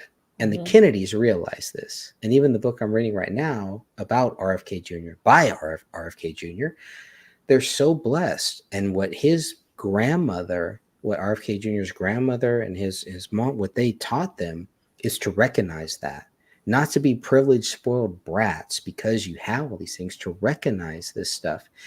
And RFK Jr. lived a life where, from what he writes, his parents and his grandparents wanted them to recognize, how these other countries are and how blessed you are. And it's more about, how do we help these other countries so they don't need to run like refugees into the USA. And it's like, that's what we're seeing now. And whether they are refugees or whether they're not, whether they're just these cartels, which I believe most of them are, a lot of the cartels that are bringing people in here, tricking them like Pinocchio, where Pinocchio thought, we go here to Treasure Island, then they get turned into jackasses, into these donkeys, and they become slaves, right? That movie was, as a child, that movie horrified me. Yeah. But as I get older, I understand the message of what it was saying and why you don't talk to strangers, And it's one of the biggest things. But if we help these other countries, we don't have to worry about them coming here. They won't want to come here. Right. They will want to live in, because they love their countries. They love where they're born, and generally they want to stay there and make their country great again too. And you see that in some of these countries, and you see that with some of these people that are following what Trump is doing. Whether they agree with everything, who cares? No, we're never going to agree with everything with anybody, right? Right. I mean, I agree with everything that Jesus Christ says, but that's about it. Other than that, that's, we're going to disagree with some things here. But to me, and even at an early age, I understood that, well, if we just, why are they coming here, and why don't we help those countries fix their problems? Then they don't need to come here. They'll just love their country will build. But it's not about that. And that's where the devil comes in, because the devil is not going to let us all hold hands. I believe that some people really believe we're going to get to this point where if we just make enough laws, make enough rules, we're all going to end up holding hands and the world is going to be a better place. That's not going to happen. If we read the Bible, we understand exactly what is going to happen, and it's meant to happen, because this world is not our home. Nope. This is not our permanent. This is a temporary thing. I wear this hat as a temporary thing. I love this hat, but it's a temporary thing. If somebody took this hat, or if my child came in and she put a marker and she wrote all over this hat, I'm not going to freak out. It's a hat. I can't take this with me. What can I take with me once we're gone? And so that frees me to be okay with having a Trump hat and a Kennedy t-shirt, because I don't take it that seriously. These are serious issues, but I don't take it that seriously as to say these are hills that I live and that I die on. But I do believe they're very important issues, and for whatever reason, I believe, just like with the David Crowley things, like with other things, 9/11, JFK, God wants me to look at these things.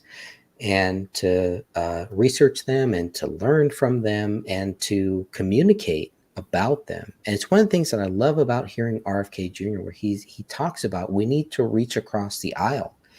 And instead of just talking with people that just agree with us, we need to be able to talk to people that disagree with us so that we can talk about these issues. And so, you know, I like to wear the Trump hat and I like to wear the Kennedy shirt because it's like, okay, You confuse them all. you like one or the other, you know, okay, if you don't like either or, then okay, maybe you don't even want to talk to me. But it's like, it is possible to like both. And I hope that's what the book that I'm writing, you know, I hope that's the goal of the book. The goal of the 911 book was really, we'll talk about that during your show, but it was that was a long, it was a 10-year journey to write that book. I believe it. I do. And I tell you, I no longer live with those rose-colored glasses. It's right.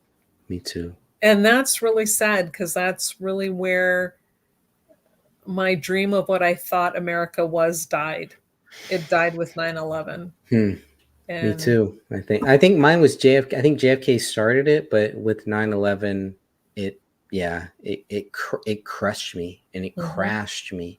And I think I was really on the brink. I was going down a path, and what happened with Trump really brought me back to wherever God wants me. That's the way that I feel, anyways.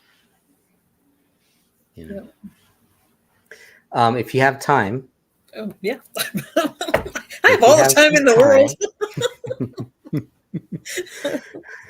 I would like to play a few more. We didn't finish the RFK, which I don't even know if I want to at this point. I think I may even just want to move on to the next one. I want to get in. I have a 9/11 clip here since we've been talking about that. This is like a 5-minute clip here. All right, so let's look at this. Let's hear what RFK Jr. Has to say here, and then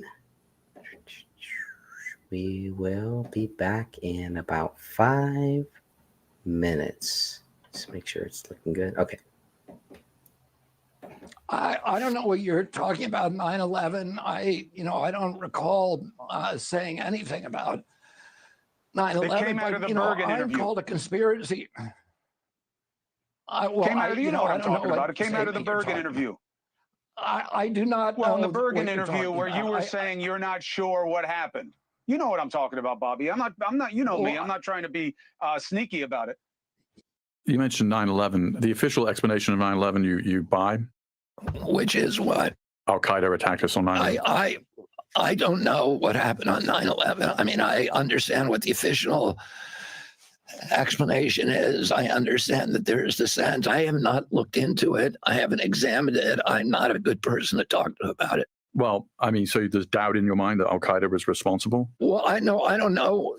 I know that there's strange things that happen that don't seem. What are the strange things? Well, one of the buildings came down that wasn't hit by a plane. So, it wasn't building 7 or building 10. That collapsed because 2 of the world's biggest buildings collapsed on top of it. No, they didn't collapse on top of it. My offices were down there. My offices were closed. So one of the buildings next to the Trade Center. No, there's pictures of it collapsing. There's nothing collapsing on top of it. I mean, listen, I don't want to argue any theories about this because all I've heard is questions. I have no explanation. I have no knowledge of it. But what you're repeating now, I know not to be true. To clarify, yes, I could have been more precise here. The government's official report found that Building 7 was hit with debris from the North Tower. That impact caused fires, which led to the building collapse. It's very well documented, and there's nothing strange about it. I'm not trying to be coy, Chris. I think if you go back and look at that interview or any interview, I never voiced a conspiracy theorist. I may say I don't know what the facts are, or, I'm willing to question government orthodoxies, but I never advanced a theory about what happened on 9/11. I can tell you that. On 9/11, here Of was my course. concern about it. After you did the Bergen interview and people started to process it, they said, hey, you are having Bobby Kennedy on, and he says he doesn't know what happened on 9/11. I went back and I read the whole transcript of the interview.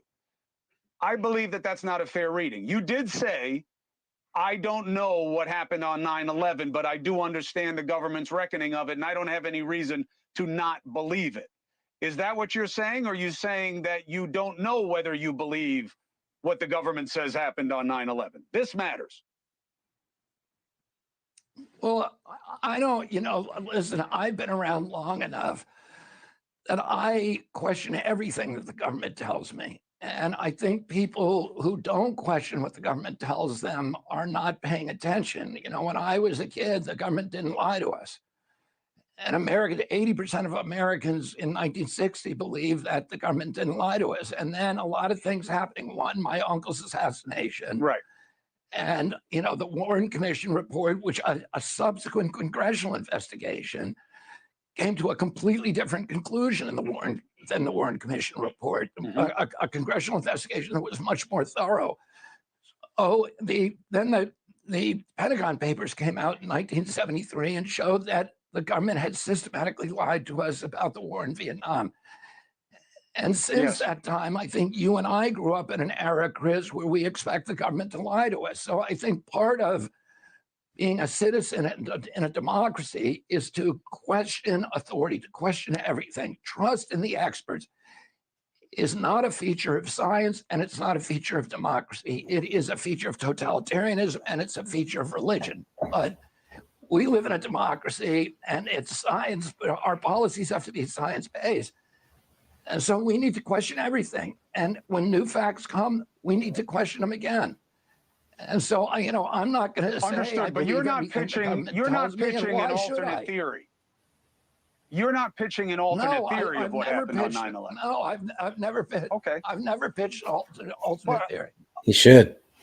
There's a lot in the air accusing you of it. I want to give you the opportunity to address it, and you have. That's what we do here. So, Bobby Kennedy, again, I've known you a long time. People know that we've been friends for. When did let me just go back to us here. When did Chris Cuomo become? I think since he's moved to News Nation, it seems like a different Chris Cuomo. He's such a weenie. But I do like that he will have RFK Jr. on. Now they are friends, so and you find if that's his friend, then who's his enemy? I mean, it's like he was attacking him because he didn't have an opinion. Well, you have to have an opinion. Well, if you don't have an opinion, what are you trying to say? Well, then if he had an opinion and came up with an ulterior theory, well, then how dare you say that against the government? So he's damned if he did and damned if he didn't. I don't. Yeah, like these are really no. mean. Yeah, I mean, these are probably things that they've talked about privately. So I feel like they kind of, and these are some of the issues, not the issues, but remember my friend Walter Bradley. So we would have a lot of private talks, and then we would have like talks on YouTube, and I would go back and I'm like, man, I was an a-hole to him. I was really mean to Walter, and it seemed like that's the way that I would come out. I was like, man, I came off like a douchebag. Like I didn't know what I was talking about. But what I was trying to do is I was trying to channel those questions that I knew other people were going to ask, or some of the based on the conversation that we had, knowing what answers he was going to give. But when I go back and I was like, wow, like if I didn't know that me and him were friends, I would think that I'm arguing with him or that I'm just being a total douchebag to him or something like that. So when I look at some of that, I was like, okay, I kind of understand. And at the very end that I didn't play the full end. He understands, like, hey, we're friends and everything, and even RFK Jr. is like, no, thank you, because I want you to grill me on those things, and that's what Walter wanted me to do. He wanted me to grill him on these things and just kind of go after him, because it's better to have your friends go after you than to have the enemies go after you, I think. So Maybe it's a guy thing, because I'm it like is. It could looking be. at Cuomo and I'm like, yeah, you're a dick. I wouldn't give you this time of day. Sorry, dude. You're right. But see, I No. don't like him anyway. It's just I don't either. he's I a don't either. wiener. He's just a Yeah, no. wiener. No, and those are the only clips that I would ever watch with Chris Cuomo, whatever his name is, Cuomo, Cuomo is with RFK Jr. I've never watched anything that when I watch him with RFK Jr., I was like, okay, that's okay. I get, I like the questions that he's asking, because I know he's asking the same questions that the mainstream is going to ask him. So I'd rather hear it, because he's not going to cut RFK Jr. off. He's going to let him answer. He's going to let him, talk, or let him give his views on it. But what are your thoughts on his views on 911? I really liked what RFK Jr. said when that cut, because I was able to find the clip that they were talking about, because even when I first started, it's like RFK Jr. had no idea what he was talking about. So I was able to go back and find that clip, which I had never heard until I heard Chris Cuomo and RFK Jr. talking about it. So I found that and I cut that in there, because it was a fascinating clip about Building 7 and the guy that was interviewing. Go ahead. Yeah, and it's so true. And here you have someone who was there. His office building He's like, was there. And no. so the lie that people and see, they're still promoting that. And that was the media promoting. No, stuff fell on that, and so it fell down. No, it was a controlled demolition. You see, it's a controlled. Hello. It was hours later. I mean, how many hours later? I mean, I think it was the next day or something stupid. Well, it was later on in that day. It was about 5:30 p.m. that same day. But the building, but the Twin Towers fell at like 8:30 a.m. 9. I mean, it was early in the morning. Mm-hmm. That Building 7, and it was across the street. There were remember, this is Building 7, so that means you have Building 3, 4, 5, and 6, right? Mm-hmm. So I mean, and that was a crazy thing where that host is like, oh well, I should have clarified this and everything. It's like there was nothing strange about Building 7. Are you kidding me? There was nothing strange. Building 7 is, and with the Kennedy's response and his answer, and see, Cuomo didn't question him on Building 7. If he would have, he may not have liked the answer that he got. Yeah. This is what I find with Kennedy and Trump, is they don't want to ask them the questions, the real questions that the people want to hear.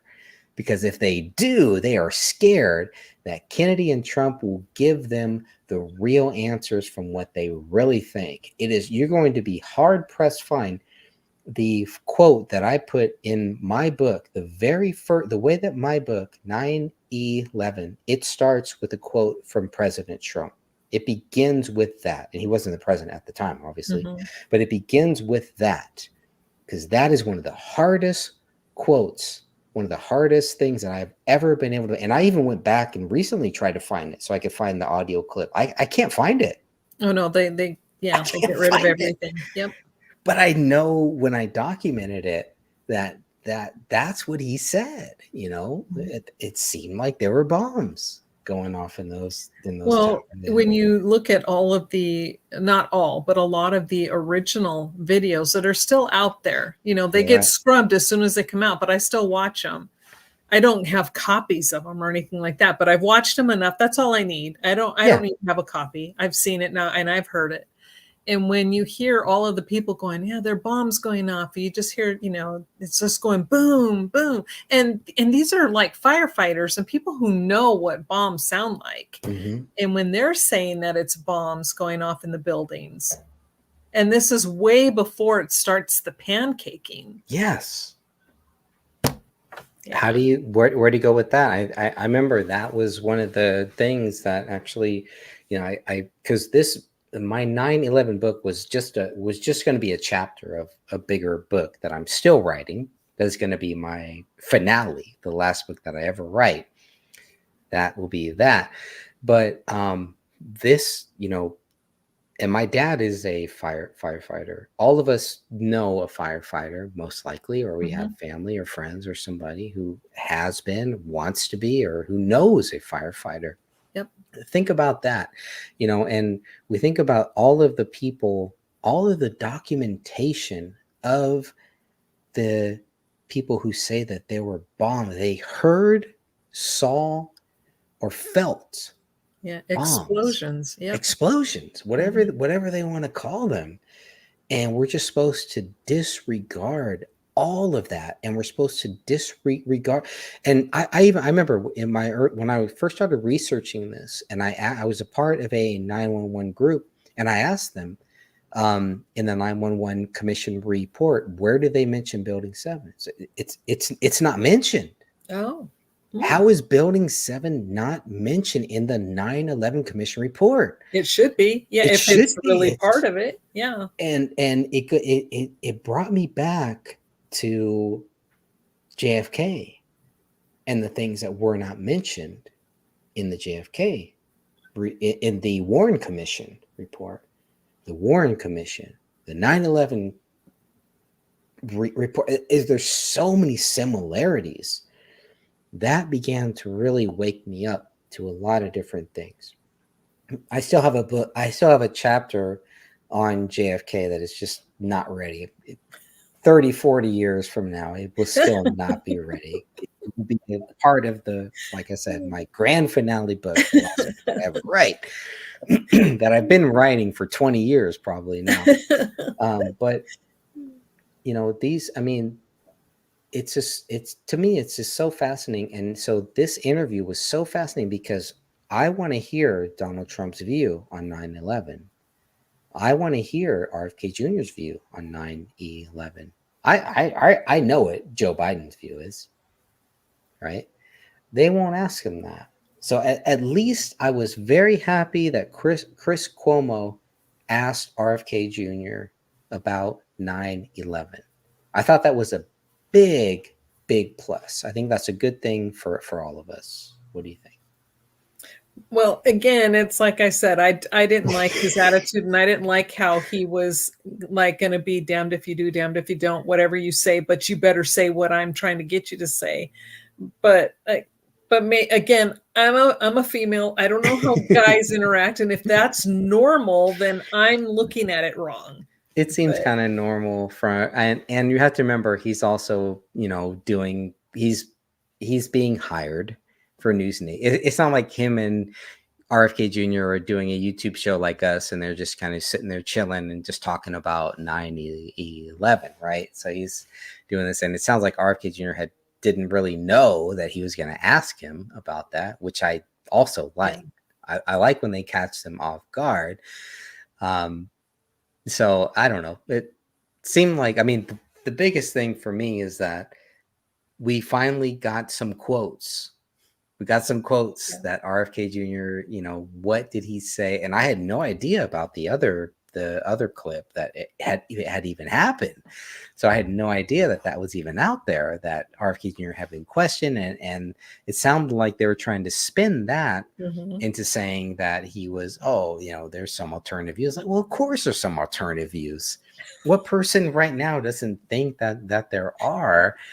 And so it was nice to hear Chris Cuomo actually bring that up, because it reinvigorates that, you know, that, hey, this needs, just like the David Crowley case, we need to continually talk about it. We don't need to beat it into people's heads every day and every night, but it needs to be continually talked about, because it is such a relevant issue, and there are relevant questions, and there are relevant facts, and there are some clear, hardcore facts that just you cannot get past here. Let me see. I think we got the 9/11. Let me see if there's anything else here with the 9/11. I think we're at, here's like a minute For a left. long time. I don't do you any favors if I don't tell you what they're saying about you and give you a chance to handle it on your own terms for this audience. And that's what you'll get every time out. Thank you so much, Chris. I appreciate it. I've told you before, I want you to always be tough on me, and you're a good journalist, and I appreciate that. It's not tough. It's just fair. If they're going to say it about you, I should say it to you and give you a chance to deal with it face to face with the audience. You can come after me when I see you in person. Bobby Kennedy Jr., thank you for taking the opportunity. Happy Easter. Thanks for having me, Chris. Happy Easter. Yeah, see, I think that's just a guy thing. Oh. That's how we are. That's how we talk. You know, especially if we already know kind of where we're going. I'm curious to see what prompted him to bring up the 9/11 topic at all. I was fascinated by that because I 4 years. I've watched every Trump video since he's been in office, and I mean every single thing. No one has ever asked him, "Do you believe 9/11 is an inside job?" While he was in office, I'm talking about. No one has ever asked him that. They asked him all this other stuff. They asked him everything under the sun. Like, if you wanted to smear Donald Trump, right? If you were like a left-leaning person or a globalist or something, like, why wouldn't you ask him about 9/11? His harshest critics have never asked him about 9/11. And I think it's because they're scared he's going to give an answer that the people are going to like. Yeah, there you go. So they keep him quiet by keeping him busy with all this other stupid With all this stuff. other stupid stuff. Yeah, they want him to say stupid things on this, on that, but when it comes to these real issues, and that's why, like, okay, at least somebody asked RFK Jr. about 9/11, and he didn't say, no, definitely what the government said is it, and that's it. I mean, if RFK Jr. would have said that, I may be taking the shirt off right now. But it's what I'm angry with myself about is that I believed it. I am not. I did too. I believed it till 2005, maybe 2006. Yeah. They made us, like I said, I was still an EMT at the time. But I was transitioning from doing my volunteer EMT work, and I was working at a government contracting facility. And I happened to have been at work that day when somebody had said something, and I'm like, what are you talking about? And so they're like, come look at what's on the TV. And so I go to my security department, and I'm like, security and HR, and I'm like, do you mind if I call the hospital? They might need me, because they were going to start putting all the bases on lockdown. And we didn't know, right? The country didn't know. At that point, everybody was under the suspicion that they were going to be next. And Colorado Springs was a huge target, right? And so I call the hospital, and the hospital's like, we need everybody in here now. So my employer said, sure, go, don't worry about us. You get to the hospital, and when you get there, we were locked down. Once on base, you didn't leave base.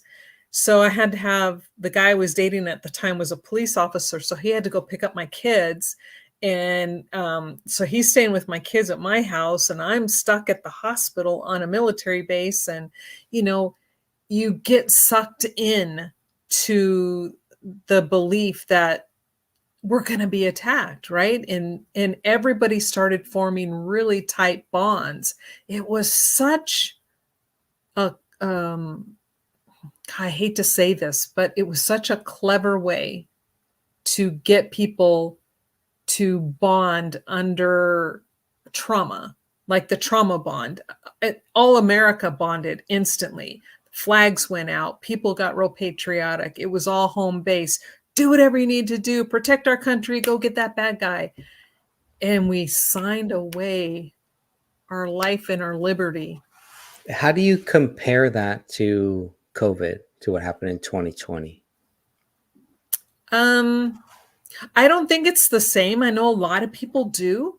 Do you think that was their plan, was to kind of make it that same kind of unifying thing, or more of a divisive? I think it was divisive for sure. That's my take on it. But I don't think it worked as well. That didn't work so well. I think my personal take is it felt more control. They wanted to divide and conquer. But they use that a virus is very tricky. And if I did not have the schooling that I had, I would have believed everything they did right from the beginning. But because of my schooling, I'm like, oh, okay, hold on. Even from the beginning, I'm telling everybody, just wait. Y'all don't know. Could it be them lying? Yeah. Could it be the real thing? Yeah. If it's the real thing, you're going to be hating life here in a little bit. So just hold. Viruses have a specific way of that they mutate and live and die. It's just what they do. So it just was a matter of time of waiting it out. And so when you started to see, wait, okay, it's getting weaker. It's still causing damage, but it was getting weaker. That's what I'm like, okay, it's not a big deal. I could say it's not a big deal to me because I didn't get it. I was fine. But I knew people who had it and spouses that died from it, and that wasn't so okay for them. But when they started to try then to it felt and appeared that they were trying to then control everybody. That's, I think, where they fell apart. Americans were not really down for that yet. If that's what I feel, if that's what they were trying to do, they tried this too soon. Do you think that Donald Trump was a part of that or against that, or are you indifferent or unsure? I thought that Trump was actually more on the side of the people until when he started pushing to get the thing through and get it through and we'll get this super fast speed, and you don't do that with those types of things. Do you think that there was a difference? Because this is one of the biggest things, because I was watching it and following him, because that was my biggest question there too. I was watching everything, listening to everything that he was doing. From my point of view, it didn't seem like he was forcing people to, or it's sometimes even encouraging them to.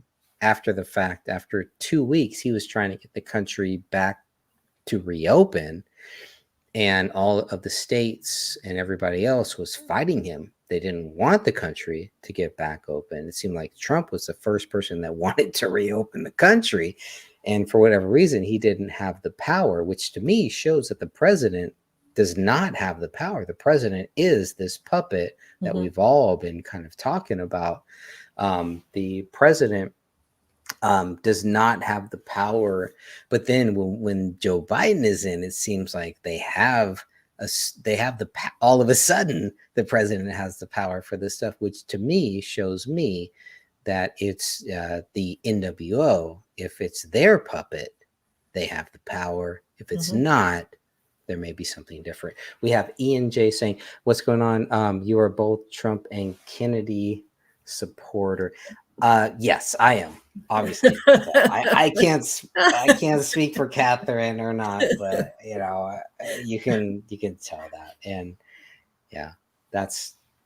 I am. I think Catherine may have some different views on if you are a supporter or not. I don't know. I see, that's the thing, is like, I don't want to be pigeonholed. However, I will say I'm definitely anti-Biden. Okay, so you're kind of open. I'm not saying I'm necessarily pro Kennedy, pro Trump, or anything like that. I think they both have some really good qualities and have done some really good things, but and there's things that you disagree with them on. Oh yeah, too, I would say definitely. Yeah. So we're E and J, that's a nice drink. We're open to all things. So I'm open to open discussion. Yeah, and if that's a problem, please let us know. And why do you think that is a Yeah, problem? We would love to hear that. Ian J also asked, who you I gonna don't know. who you gonna vote for? Well, I can tell you, I'm gonna vote for Trump 2024, and I will vote for RFK Jr. in 2028 and 2032. But if RFK Jr. wins in 2024, I think that is a good thing. That's a great thing for this country. I think that it is a great thing to have RFK Jr. on the ballot in 2024 for people who don't want to vote for Biden. They don't want to vote for Trump. They want a third choice, just like I did when I wanted Ron Paul as my third choice, right? People need a third choice. We need more than just two choices. And I think Kennedy offers that. So I think if you don't like what Biden is saying, if you don't like Trump, think about voting for RFK Jr. I have no issues with that. I think he's a great candidate. I think he will be a great candidate in 2028 and 2032, no matter what happens. And I hope that answers your question. If you have any more questions, please, add them. If you do want to share any other thoughts, we'll definitely share them here. We're just talking. Yeah. This is a podcast that I'm doing for my research for my book, and I'm glad that Catherine has taken the time to come here and talk with me. And we're talking about all this stuff. We've talked about books. We've talked about other things too. So if there's anything else you want to talk about, but I was really I've been waiting for Donald Trump to talk about RFK Jr. and he's been very quiet about RFK Jr. RFK Jr. has talked about Donald Trump. He said he likes Trump. He's had some issues with Trump. He has known Trump. He's flown on Donald Trump's plane.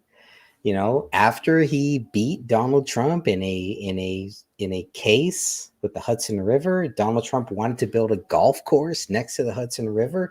RFK Jr. comes in as an environmental lawyer. He defeats Donald Trump. How many people have beaten Donald Trump in the courts? Not a lot. RFK Jr. has done that. And after that, Donald Trump flies RFK Jr. on his plane. I mean, it's business. It's business. Yeah. It's not personal. What Biden is doing is making things personal. So any beef between RFK Jr. and Donald Trump doesn't seem to be personal. Even today, I played the clip, the 2-minute clip for Catherine. She's like, I don't see where Donald Trump is attacking RFK Jr.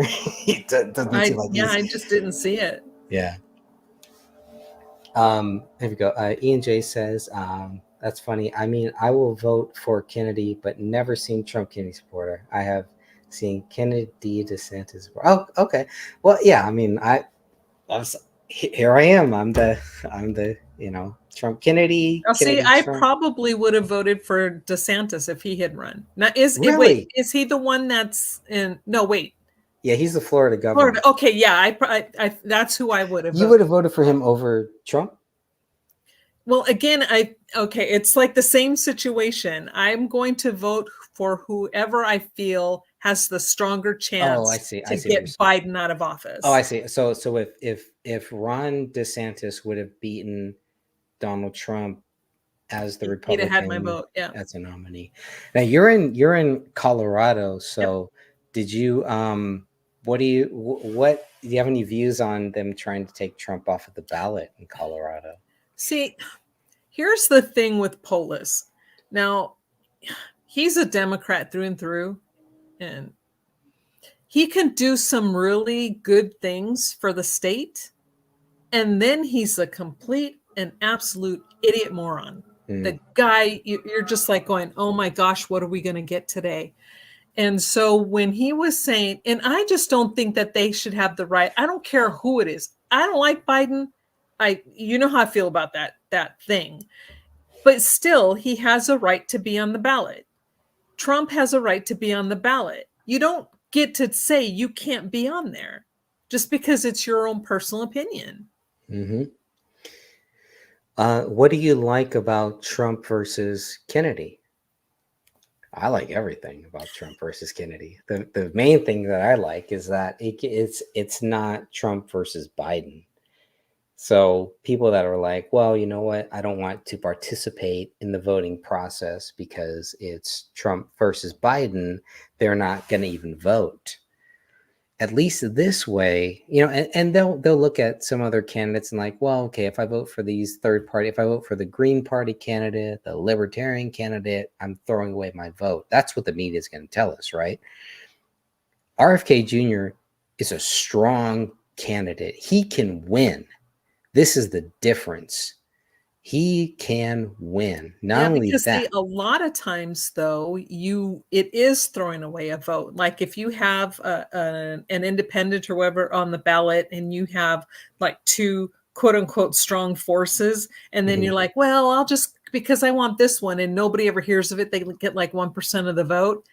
You are tossing your vote out the window. So, and that's what I'm saying. It's like, I don't know, and I didn't know until you started talking how strong of a candidate, how I guess what kind of presence Kennedy has been having on the scene at all. So if he's stirring the pot as much as you are showing that he is, then yeah, he's a force to be reckoned with. He really is. I believe so. I believe he really is. Like you have a Kennedy here, and you have a Kennedy that has been kicked out of the Democrat Party, or a Kennedy that the Democrat Party is going after. Are you kidding me? What? There's no respect. This is like a child who does not respect his parent, who does not respect where it came from. If the Democrats do not respect RFK Jr., that I don't know. I mean, and this is where they say, well, you know what? RFK Jr. is not a real Kennedy Democrat, that his dad and his uncle would not like his views. RFK Jr. has said this. RFK Jr., if you look at John F. Kennedy and you look at RFK Sr., their views and everything that they stood for and they did, RFK Jr. says he checks off all of those boxes. He is aligned with them. These other because people, his family, they were not the typical Democrats. They were the Democratic Party, but they were very much still about people and about making sure people were okay and make sure government towed the line, and which is not the Democratic Party today. right? But it's what people like me, when I think of the Democrat Party, because I grew up, when I grew up, it's like, oh, everybody, it's the Democrats. You relate them with Kennedy, and even Joe Biden has a bust of RFK Sr. in his He's oval, nothing like in his RFK in the Sr. so it's like they still want to take the dead people that they've helped to kill, and they want to put them up there and say, see, we're with these guys. And it's like, no, you're they're not, because you don't stand with what they are saying. RFK Jr. comes out and he points that out. Now, you have a lot of Kennedys who are in the Biden administration. They work for the Biden administration. Do you think they're going to come out and support RFK Jr.? Of course not. RFK Jr. has been questioned about this, and he's been asked, hey, you have siblings who say that, you're hurting Biden, blah, blah, blah, and they don't want you to run for president because you're going to help Trump. And he comes back and says, you have family. Do you agree? Does your family agree with everything that you say or that you do? And no, of course not. There are going to be differences. That doesn't mean that his brothers and his sisters and his siblings don't love him. And they ask him, they always say to RFK Jr., your family does not support you. And he says, we got over 100 people in our family and they support me. There are a lot of that do, and there are some that don't, but we agree to disagree. And he also says that the way that he was brought up, they sat around at the kitchen table and they were forced to debate every day at every night at the kitchen table. That So would have they would debate these issues, they would debate certain things, and that was to probably to prepare him Yeah. for what is happening right now. I was thinking about this earlier, and I'm glad that Ian J brought this up, and I want you to answer this question that Ian J is bringing up here. But if there is anyone who was groomed to be the next president of the United States, isn't it RFK Jr.? He was groomed for this. Mhm. Yeah, he was raised around He it was- more. He said, yeah. Who else is Trained, more yeah, qualified? groomed, Yeah, yeah. trained, groomed. I mean, groomed may not be the. We think of groomed as different. Well, no. Well, they got It has that. multiple meanings. There's multiple meanings, but he was born and raised for this. If there's anyone who is more qualified to be the president of the United States, isn't it RFK Jr.? Well, he definitely has more experience within the realm of that. He's a But lawyer. He Mhm. loves he's an environmental lawyer. He's beaten Trump in cases. He's beaten the Biden administration in cases. Who else has done that? yeah, so he clearly knows the law. Yeah. But like I said, you know, and I don't know enough about him. I'm learning tonight. So Ian J, you're kind of asking a question It's a I good am question. not at this well informed to answer. But my big thing is if he supports green stuff, I Mhm. won't vote for him. Yep. No, because I don't want green is kind of like climate change. It's a big joke. So I don't Yep. want to have to fight yet one more thing with Yep. my government. Yeah, I can't disagree with that, and that was one of the things that I know we talked about earlier. And then I want to play a few more clips here, but where Trump was saying, well, he's part of the green movement or whatever. But so you have those, probably have that here. But I don't agree with that. I mean, because I've listened. He says, unfortunately, he is about the Green New Scam because he believes in that, and a lot of people don't.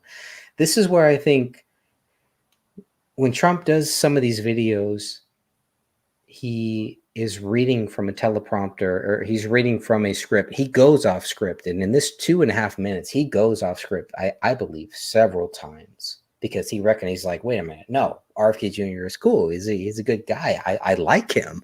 They want him to go after. Trump's team wants, this is my view, Trump's team wants Trump to go after RFK Jr. the same way that Trump goes after Biden. It's not going to work. No. And Trump is way too smart to fall for that bait. That's not going to help Trump. It's not going to help. This guy's a businessman. He's not a politician. And neither is RFK Jr. So here we have, from my view, we have two people who are not politicians who have the best chance to get the highest political office in this great nation. This debate is going to be the greatest debate ever if this happens. This is Hulk Hogan versus Ric Flair, in my view. And I don't know what that means. And you're like, who? Yeah. Well, you and I and Steven Sanzeri, because Steven Sanzeri is a wrestling fan. I know. I always give you guys a hard I know, time. which I love. I love it. And I love how Steven is triggered by it too. I know. That- He gets so that upset. And tickles it's me. like, That that's what I'm tickles me. like going, there's a button. That tickles me. Rising New World Order. Hey, Hammer brother. If you want to come and join us, we're going to go for a little bit longer, as long as Catherine can hang out with us. So if you do want to jump on here, you're definitely free to join. I'm going to play another video, 2 more videos, but if you do want to join us, my brother, you are definitely welcome to join. I have a script for truth. All right, I like that. Best dynamic duo I can think of. Awesome. All right, I love that too. That's awesome. So let's see. I think Someone summoned me. you're Yes. here, my brother. How are you? This I is know all I that's got to just say right. to you, Eric. Make love, not war. Make Yeah. love, not war. Wouldn't that be a Come beautiful on. world? I mean, I'll say to myself, how could we what be- a wonderful world. why RFK Jr. is retracting J6 statements? I want to play this. 3 minutes. The media is increasingly coming at Kennedy because they are increasingly realizing, because of what they're hearing from their buddies in the parties, that Kennedy will probably determine the outcome of this election. So they are putting him in cleanup mode constantly. And I have him on tonight to do that in part. But I want to talk to him about the bigger dynamic, because you can gotcha all three of these guys all day long. But is that in the best interest of the people? So now it's what he said about January 6th. The quote is, I haven't examined the evidence in detail, but reasonable people, including Trump opponents, tell me there is little evidence of a true insurrection. He also said that a widely debunked claim that participants in the January 6th riot carried no weapons. A few hours later, he retracted that part of the statement. Good for him. That alone is rare these days, right? You have in Trump, you know, he'd rather fight to the death than admit he was wrong about anything. You've never heard him admit he was wrong. So why did he issue the statement in the first place? And what does he think about his role in this dynamic, which is going to be a gotcha-thon all the way through?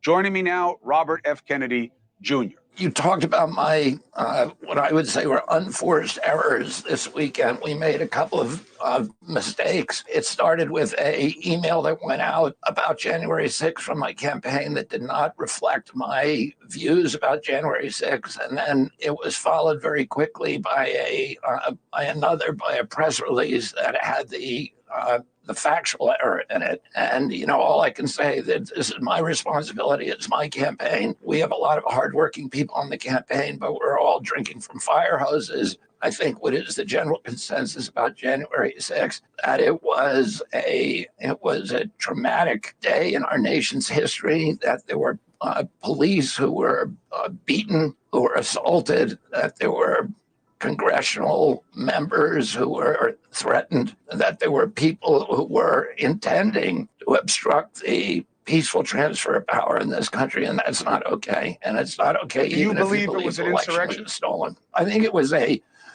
protest that turned into a riot. I don't know what your definition of an insurrection is. If your definition is armed men who are intending to take over the United States government, it wasn't that. People committed criminal acts.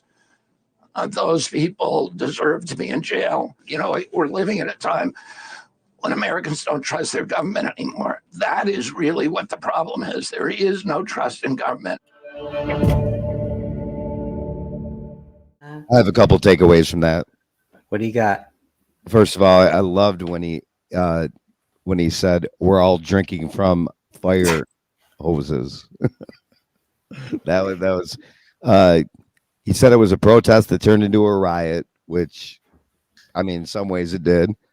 So he was saying the right things. It's the summer of love. I mean, the whole thing. Absolutely, it wasn't a freaking insurgency to take over government. He said that too. I mean, come on. And that's what he gets so much flack for. Is like, well, okay, there's no Trump is not saying, hey, let's all go burn down the White House. He's in the White House. He's there. Trump is going to go tell people, okay, come on and take me out of office and burn down all this. No, it doesn't make any sense. We know that there are feds there. We know that there are the same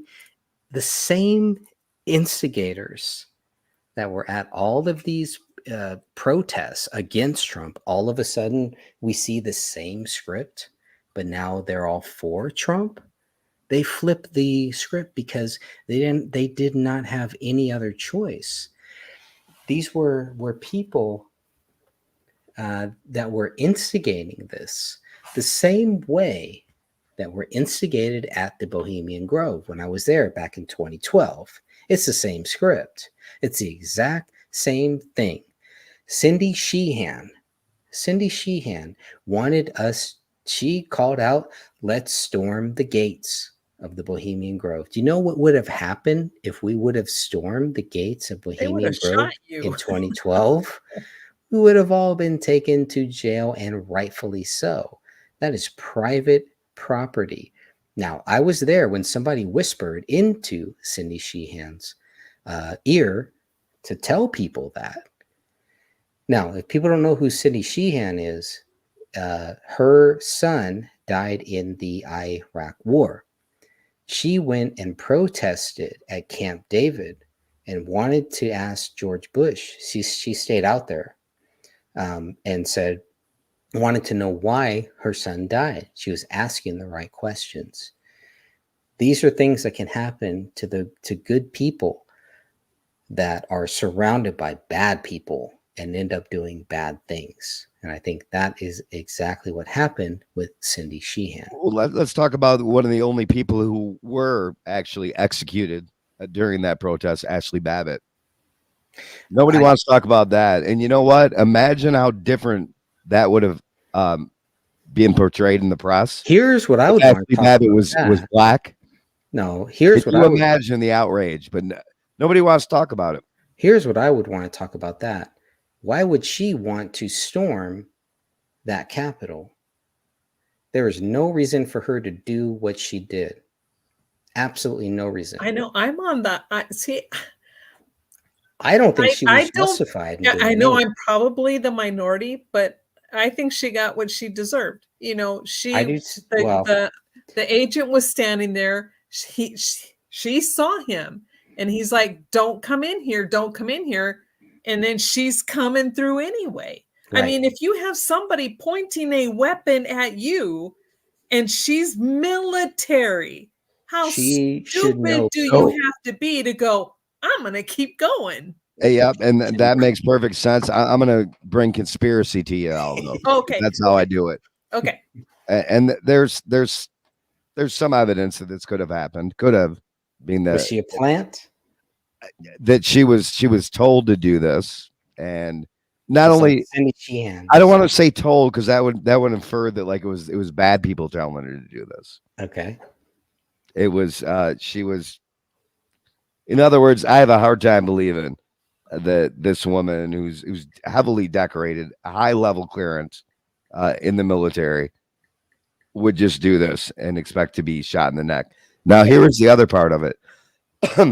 I remember that night being on with live with some people who they're not like you guys, and we're watching it, and so they were divided. Some of them just said it was fake, like she.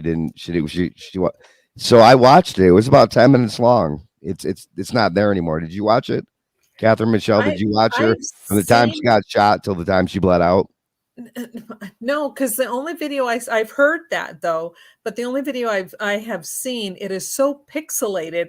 You can't find the original. So yeah, I mean, I broke it down back when we could actually break stuff down, watching it, and Eric. yeah, it absolutely looked like that she was shot and she was bleeding out. What I found interesting during this time, wait for it, not only did nobody in that 10 minutes think to put direct pressure on it or take their shirt, anything. Nobody did a damn thing but stand there. Standing behind Ashley Babbitt as she was dying was none other than one of the top leaders of the BLM.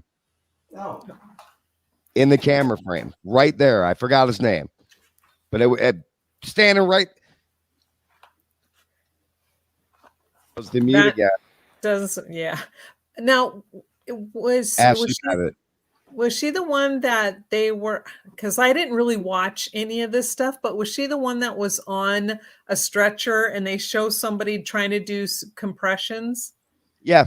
Okay. I mean, no, after I will tell you, they 10 weren't minutes done went right. by and nobody He's bothered to standing put like direct this. pressure on the wound. Yep. And it's that's like, one. okay, that's not compressions. They had, when we're doing CPR in the ER, you're jumping, you've straddled that patient and you're right over them and you're going two hands right in. Not this. Why has they were nobody doing talked CPR. about one of the leaders of the BLM I'll look it up real quick, was standing right next to her when this happened.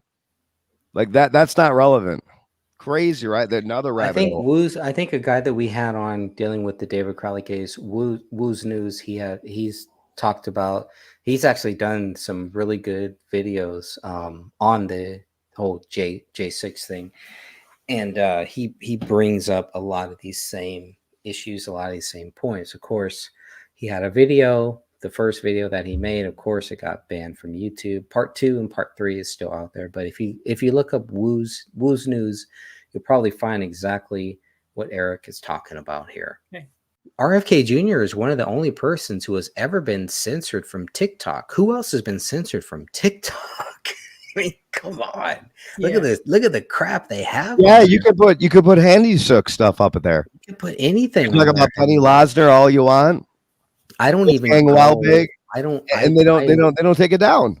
Look, I post on TikTok, but I do not look at anything on TikTok. I can't. It's just all like dry porn stuff. It's just they just want me to just look at all this stupid thing. It's like okay, and that's why porn. It really is like when I put these It's videos, like dry out humping a there, piece of sandpaper, folks. It's crazy. It's like what you turn on is it's this person doing this, and they're shaking it, and it's like a lot of these dude, people like, they're making a living doing this. I know, and it's numbers. You guys have probably all heard about the impending TikTok ban. I want to say that this decision is a catastrophe for free speech and a disaster for the thousands of young people who love TikTok and even make their living there.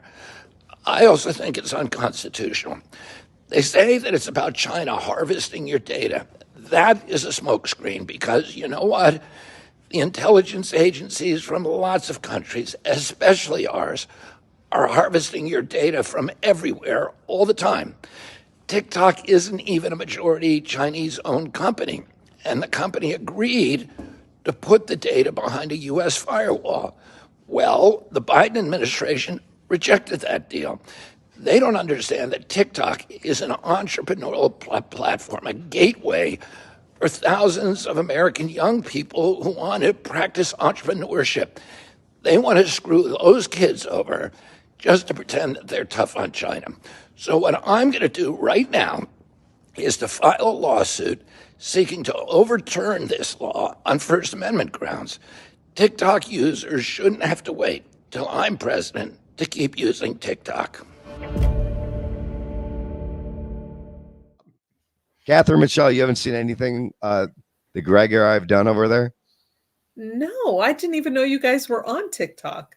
Yeah, well, you wouldn't know I was. I didn't know Greg had 1 million freaking views, Yeah, but that's awesome. right? It's a channel. Like I said, is I don't give any of my commentary or anything. It's just I find clips of Kennedy, I find clips of Trump, and I just put it out there. And like I said, it has I don't do nothing, just 1 million views. Yeah, Mr. but Humble you over there. clearly are doing something correct. He's paying the Illuminati, I think. That's what's going on. It's always the Illuminati.